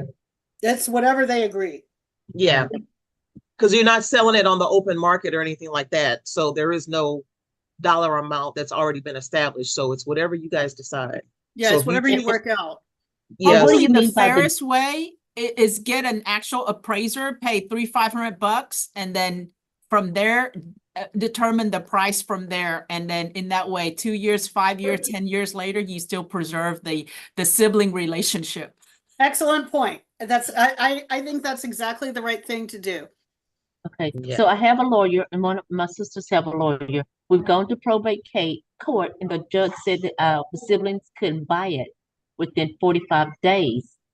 We had given my older sister executive rights, but now after she got executive rights, she's being like, she runs everything and that's not what we wanted and that's not how we do it. And see what happens after the loved ones pass, where you Yes. assume everybody's going to get along and everything is going to work out just They peachy. do But not. but this is a prime example of what you think would happen after someone passes. Then now you run into this kind of an issue. I have something that's not nice, but I'm gonna say anyway. Look, the parents or the deceased, they've left the will. That's the parents' instructions, and the There is no siblings will. don't even follow that. The siblings don't even follow that. What makes you think they're gonna follow the judge's decision, unless to be forced?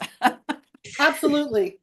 Yeah, but there is no Yeah. will in this case, though, Jamie. no, my dad had a will in 2015 Oh, and everything my dad had went to my mom. And for whatever reason, we kept saying, yes, we're going to. And that did not happen before she passed. And I'm getting my will now. Yeah, Just That's- getting and their if you will have a now. spouse, make sure your spouse has the will too. Yes. That's Right, interesting. Lisa? Oh, yes. If your dad had a will, I'm surprised your mom didn't, but at least your dad. We are too. She got sick and it's just Oh, it happens. That's why you should always have a will, long before anything comes up, because you never know Yep. what's going to happen in this life. okay. We But got thank you all. Thank you very much, Miss Dorothy. All right, we got quite a few more, and I want to get through these really, really fast because I know it's after 3. If a non-legal owner person who has been paying taxes on the property of a deceased person's estate, what happens if that person stopped paying the taxes? It continues to accrue. Well, first of all, taxes can be paid by anyone. Okay, there's a special section there. We call it voluntary payment. We call it voluntary payment. And that means, if you decided to do something nefarious and you're paying somebody else's taxes and it doesn't pan out later on, you coming back to get the money, I'll tell you what, I won't refund the money because it's voluntary payment. So anyone can pay someone else's taxes. And that's why I say, when you're making your payment, you put your account number there so that we know that you're intending to pay that account number. Now, if the person stops paying the taxes, it goes into delinquency and it goes into the normal collection process. And that collection process, may include getting phone calls from lawyers saying, hey, pay your taxes, getting letters all the way down to foreclosure. That's a really important point, because in the past I had a client who was living in his mother's house. He thought it was legally his house because he was paying the property taxes. I can pay Jamie's property taxes all day long. That doesn't mean I have any right to Jamie's house. I'll send you a nice Christmas card. Thank you. And I always bring that up every time when they're talking about these on social media, how to buy yeah. properties How and to things buy like that. Yeah. Just by paying somebody's taxes, and that's not the case. So every time you show up at one of those little seminars at the hotel when they're giving you free lunch or whatever, telling you how to get tax properties or whatever, just by paying somebody's bill, that's not the way it works here in Texas. No. So sorry. Absolutely. All right. And I want to add as an aside, one issue that comes with multiple heirs. Say you've done the affidavit of heirship and there's 3 or 4 of you that own this house, and everybody agrees that I'll step back. One thing that happens quite a lot when it's brothers and sisters or cousins or whatever that own a house is that one person ends up paying the taxes, and the other siblings or whatever refuse to pay the taxes, but also won't sign a deed over. When you are doing a TOD, or if you're transferring a house through a will, you have to think about the opportunity that comes up when there are multiple owners. One person may get stuck with all those bills. If another person, say it's 4 siblings who own a house, any one of those 4 siblings can file a lawsuit to have the judge order an order to sell it. So when you are transferring your house down the generation, I understand the need to keep it in the family, but if you have several children that own the house, one of them can force the house to be sold. There's not any way to protect it. So in that regards, that's when you actually absolutely have to have a will when you want specific instructions on what to do with the property, or if Or a you transfer want to on death say, deed. or if you want to say, if anybody disputes whatever I have right here, then you get nothing. Because I've seen that in some of That's the cases before too, that Mhm. if you put in your will, your instructions, it's 4 of you. If anybody disputes anything or gives anybody a hard time, then you get nothing, and then it's now divided between the amongst the rest or whatever. So that way, You would have to have a will if that's what you that, want. I'm going to warn you, if they have a good lawyer, there's a chance that they can overrule that paragraph saying that if anybody disputes, they get nothing. People put it in. I don't think there's anything wrong with putting it in, but it's not necessarily legally enforceable. but it's going to cost them money to actually It dispute will it. cost them money. It'll cost them Mhm. a lot of money. Probably not worth more than what's going in the estate for them to inherit by the time they actually get done with all of that. But Probably not, but people fight over silly things. and I've never understood that either, the entitlement that some people have when it comes to other people's property. It's like, it's my stuff. You're going to Yeah, get mad at how I gave it to whomever. I paid for it. It's mine. I can give it to absolutely. whoever it is that I want to. You didn't pay Hey, for it. It's we your got, house, and yeah. I always tell that to people when I'm writing their will. It's your stuff, and it's your right. Don't worry about upsetting somebody else. You're Well, entitled to have your wishes honored. Well, historic heights, back in late May when that storm came through, we've got a whole bunch of old homes that were damaged. Guess what?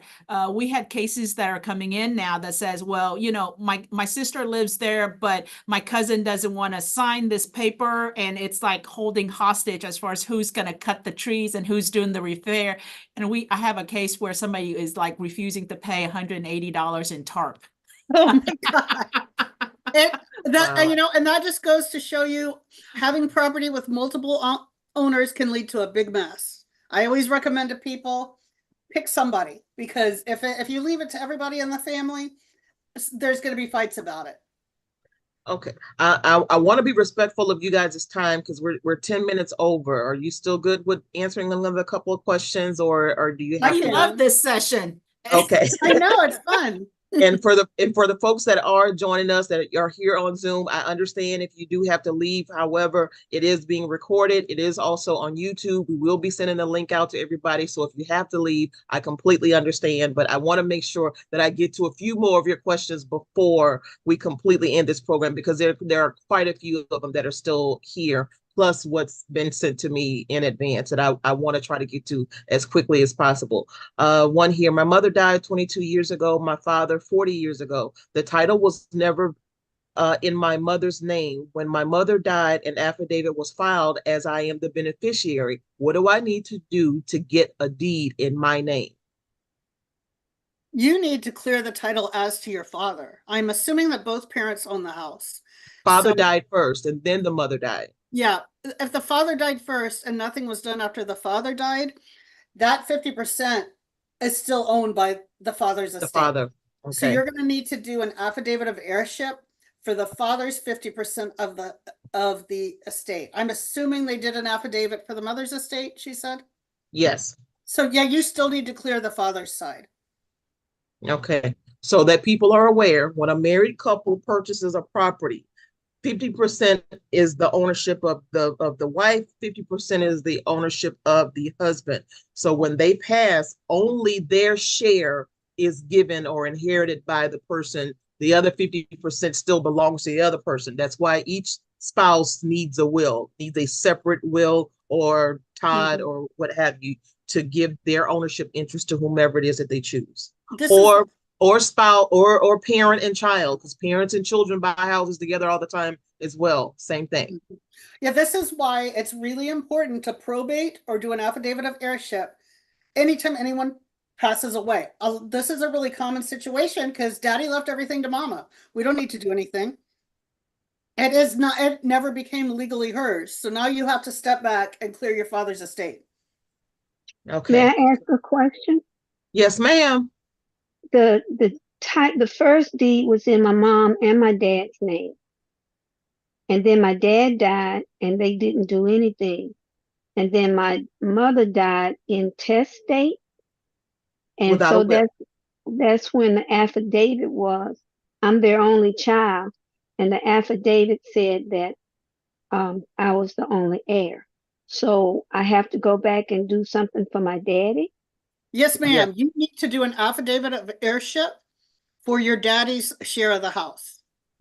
Because if your house got hit by a tree, if something happened right now, you would not qualify for any assistance because you don't have 100% ownership. You only own your mother's half of the house.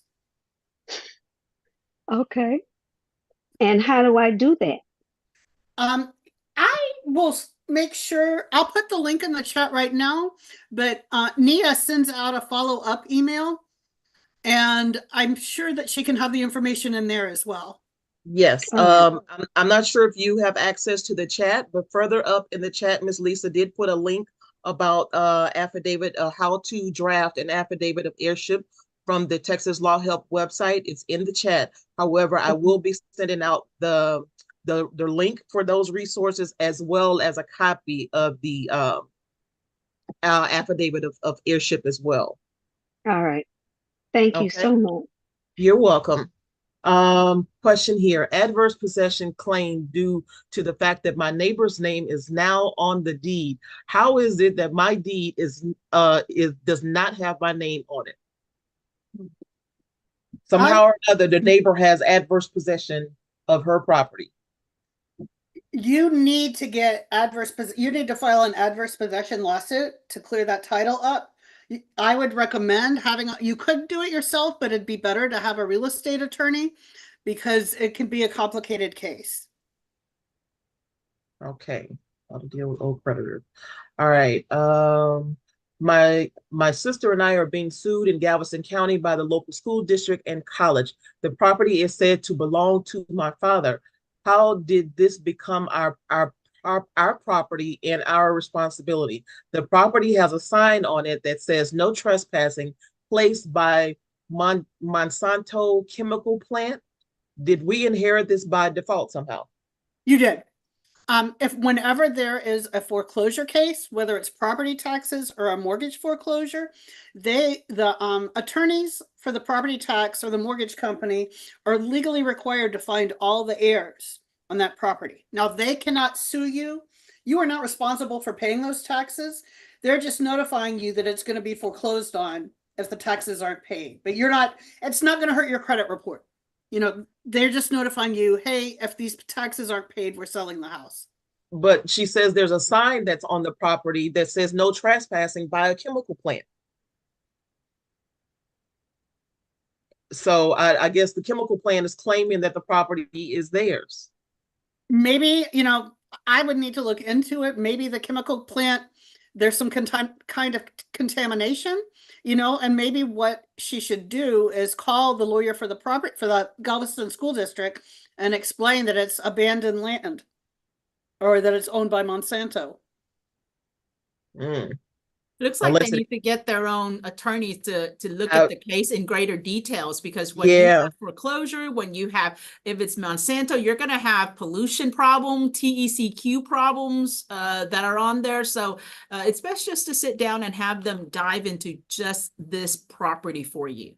Would they have the problem, or the estate would have the problem, since technically it's not theirs yet? The estate would have a problem. Yeah. And I mentioned this earlier, but this is a great example of using the lawyer referral service. You can call and explain that you need an attorney who specializes in property taxes and probate, and you can get a 30-minute consultation for $20. And that attorney can advise you on the steps to take, and you just can decide what you want to do. Okay. Parent one passed away. First parent two passed away before probating the first parent's estate. Both parents are on the deed and the car, title, the tax statements, everything. unpaid property taxes that aren't listed as delinquent but have been paid for the past 3 tax years. Parent 1 had no will. Parent 2 had a holographic will, leaving everything but $500 to you almost need a map to figure out son 1, son 2. This sounds like a law school test. Lawyer question grammar and will things sound with 2. Okay, Miss Lisa, I will have to send you this question because it is quite lengthy. I just clicked it and opened it up. It's got quite a bit more. If you So want to that- send that to me, I can respond to it. And then Okay. hopefully, is it an email? Yeah, it was part of the registration when Perfect. when So they we can get back to registered. that person. I can definitely get back. It Okay. sounds like I need some time to think about it too. My friend died before finalizing the sale contract to sell me her home. What do I do? If they There's were in no the middle of- contract. There's no valid contract, Mm-mm. Mhm. right? Yep. Correct. They're gonna if they wanna go through with purchasing the home, they need to reach out to either whoever's managing the estate. No.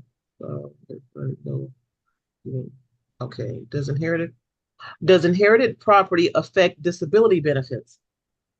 Great question. I am not an expert in this area, but you want to be extremely careful with that. Normally, when you're working with somebody who's on disability benefits, you want to have any inheritance put into a trust. You can put it into a special needs trust so that the money is used towards things that your Medicaid or whatever other insurance programs you have don't pay for. But if you inherit money outright, you could absolutely lose your disability. As far as a house, I don't know. I would think that would be probably not. But I honestly, that's a disability attorney's question. Okay. In August, as part of Neighborhood Recovery Senior Security series, we are doing a Social Security benefits versus like long-term or financial planning and how it impacts the Social Security benefits. So they may be able to answer that question for you when we have that one in August as well. It is a highly specialized area of law, so that would be a great resource for them. Yeah, Social Security office as well as an attorney dealing with these benefits will be present to That's answer. fabulous. So, let's see. Are we allowed to sell stuff from my parents' estate, such as the furniture and decor, to pay for the probate attorney? What if the will is going to lead to the children contesting the will and is likely to go to court that does not change anything? What besides the house are we not allowed to sell? Can we sell the cars if the titles and things are still in their name? That is a question for your probate attorney, because I don't want to step on anybody's toes here. There is an affidavit of heirship for a motor vehicle, so you're able to transfer a car to somebody without a will or sell or transfer it to the heir and then sell it. Technically, the estate pays for the attorney's fees. That's how it's supposed to be. But when there's a will contest, I would be very careful about selling anything till that gets resolved. And I'm very sorry you're going through this. Okay, let me see if that person is on the call with us today. I don't. Oh, yep, she is on here today. You are joining us today? That was a question that you signed. I didn't want to call your name out. Are there any other questions, or is there anything in additional that you wanted to ask about that particular situation? I don't want to skip over that if there was more. If you wanted to unmute yourself or just say no. Yeah, it's me. Yes, ma'am. I see you. Did you have any other questions in regards to that situation? You're unmuted. Go ahead and talk. Oh, sorry, I didn't know I was unmuted. No, I don't have Yes. anything further on that one. I'm also the person that asked the very lengthy question, parent 1 and parent 2. Oh, okay. So And Ms. Dawn, I'll get back to you on that. I'm going to I need to appreciate that. spend some time. But as far as the selling anything to pay for the attorney, I would discuss it with the attorney, because you don't want to cause any more problems in this estate. I'm so sorry that you're going through this. So I actually talked to a probate attorney already. I had a consultation. They offered it for free. And she was the one that told me that there may be issues with the holographic will. But she didn't specify whether or not we could sell anything because she said it all depends on how basically my husband is getting everything but $500 and only $500 is going to his brother. Oh, And so gosh. she said, he doesn't even deserve that anyway. I understand.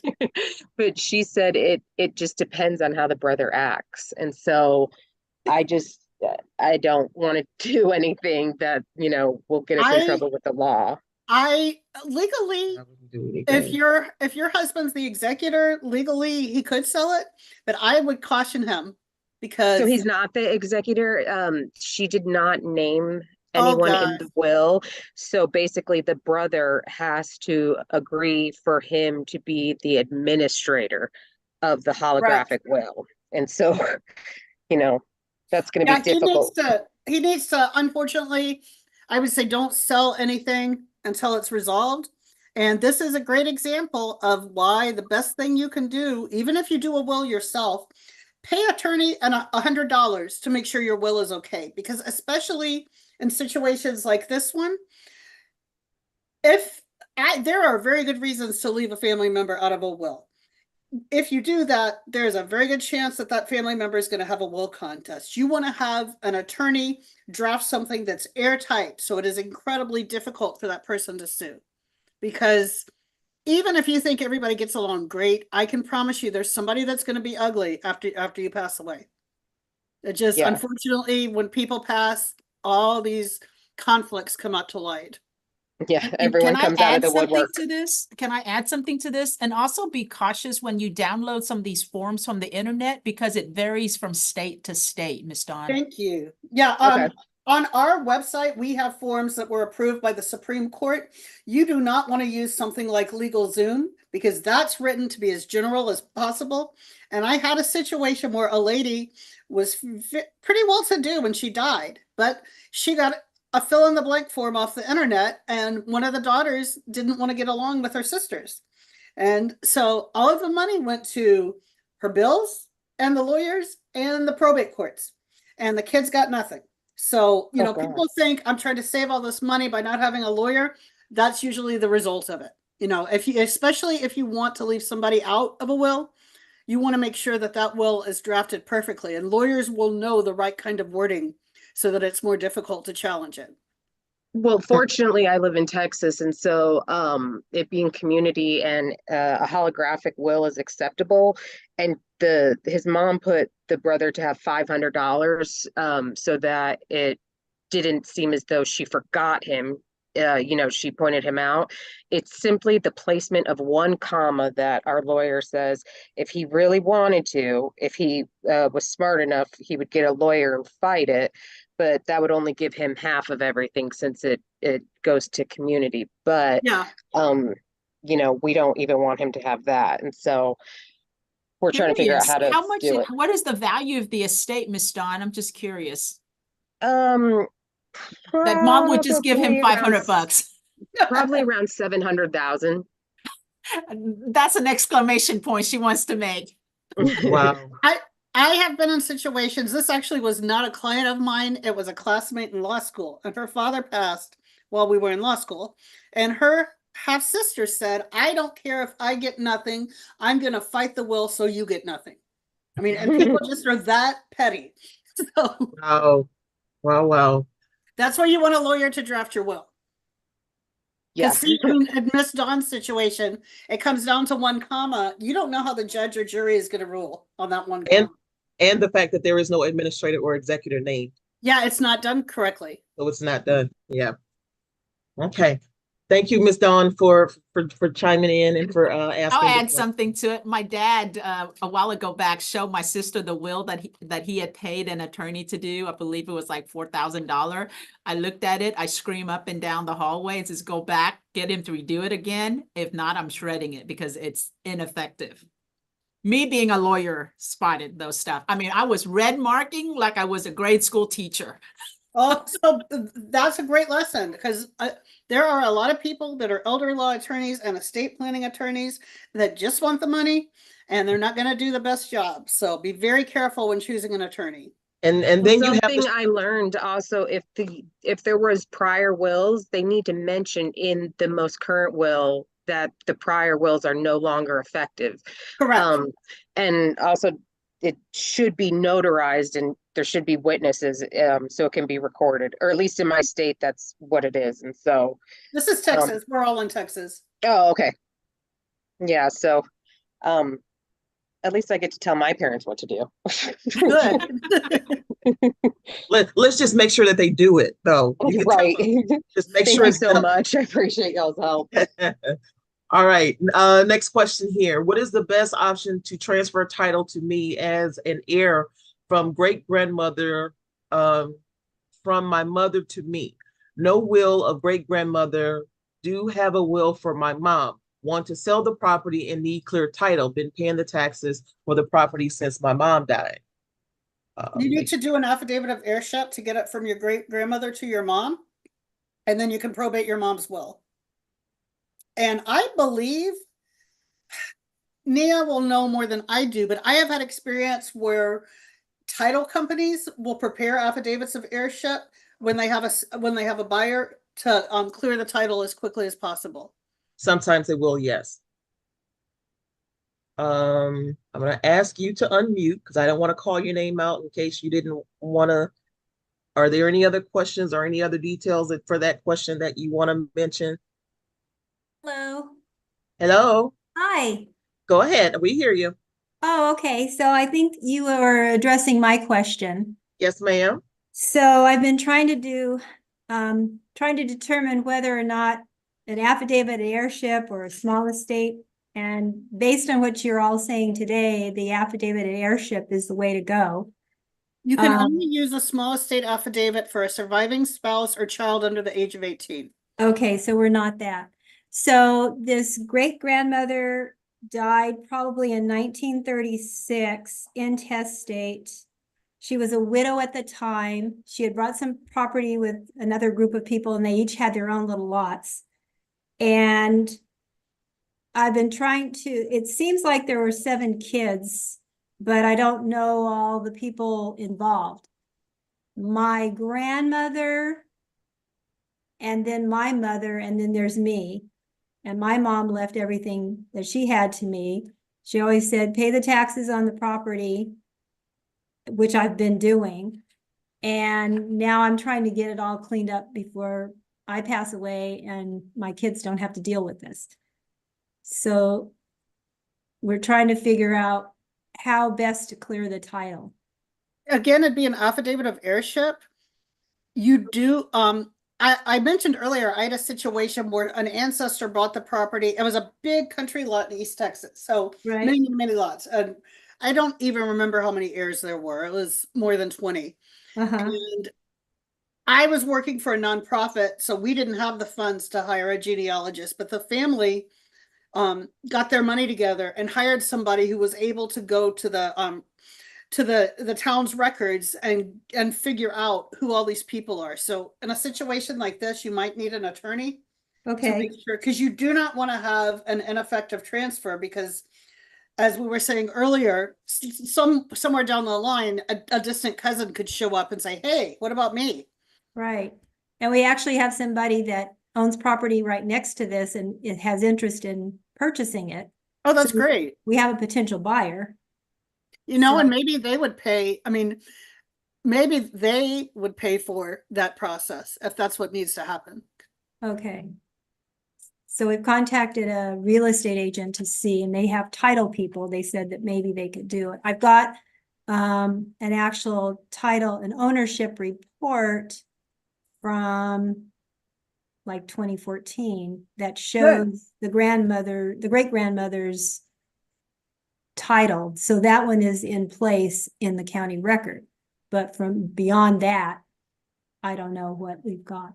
Yeah, once you go to try to sell the property, it always for anybody else that's even joining here, buying property, selling property, always go through a title company. So the title company, all the documents that have been filed, the title company will go through and they will check. That's what they're there for, to check levels of ownership, to make sure that the property that you're selling, that it is legally entitled to you, that your name is on it, whoever it's been transferred from, so on and so forth. So whatever's been filed at the county or whatever's on record, the title company will find it.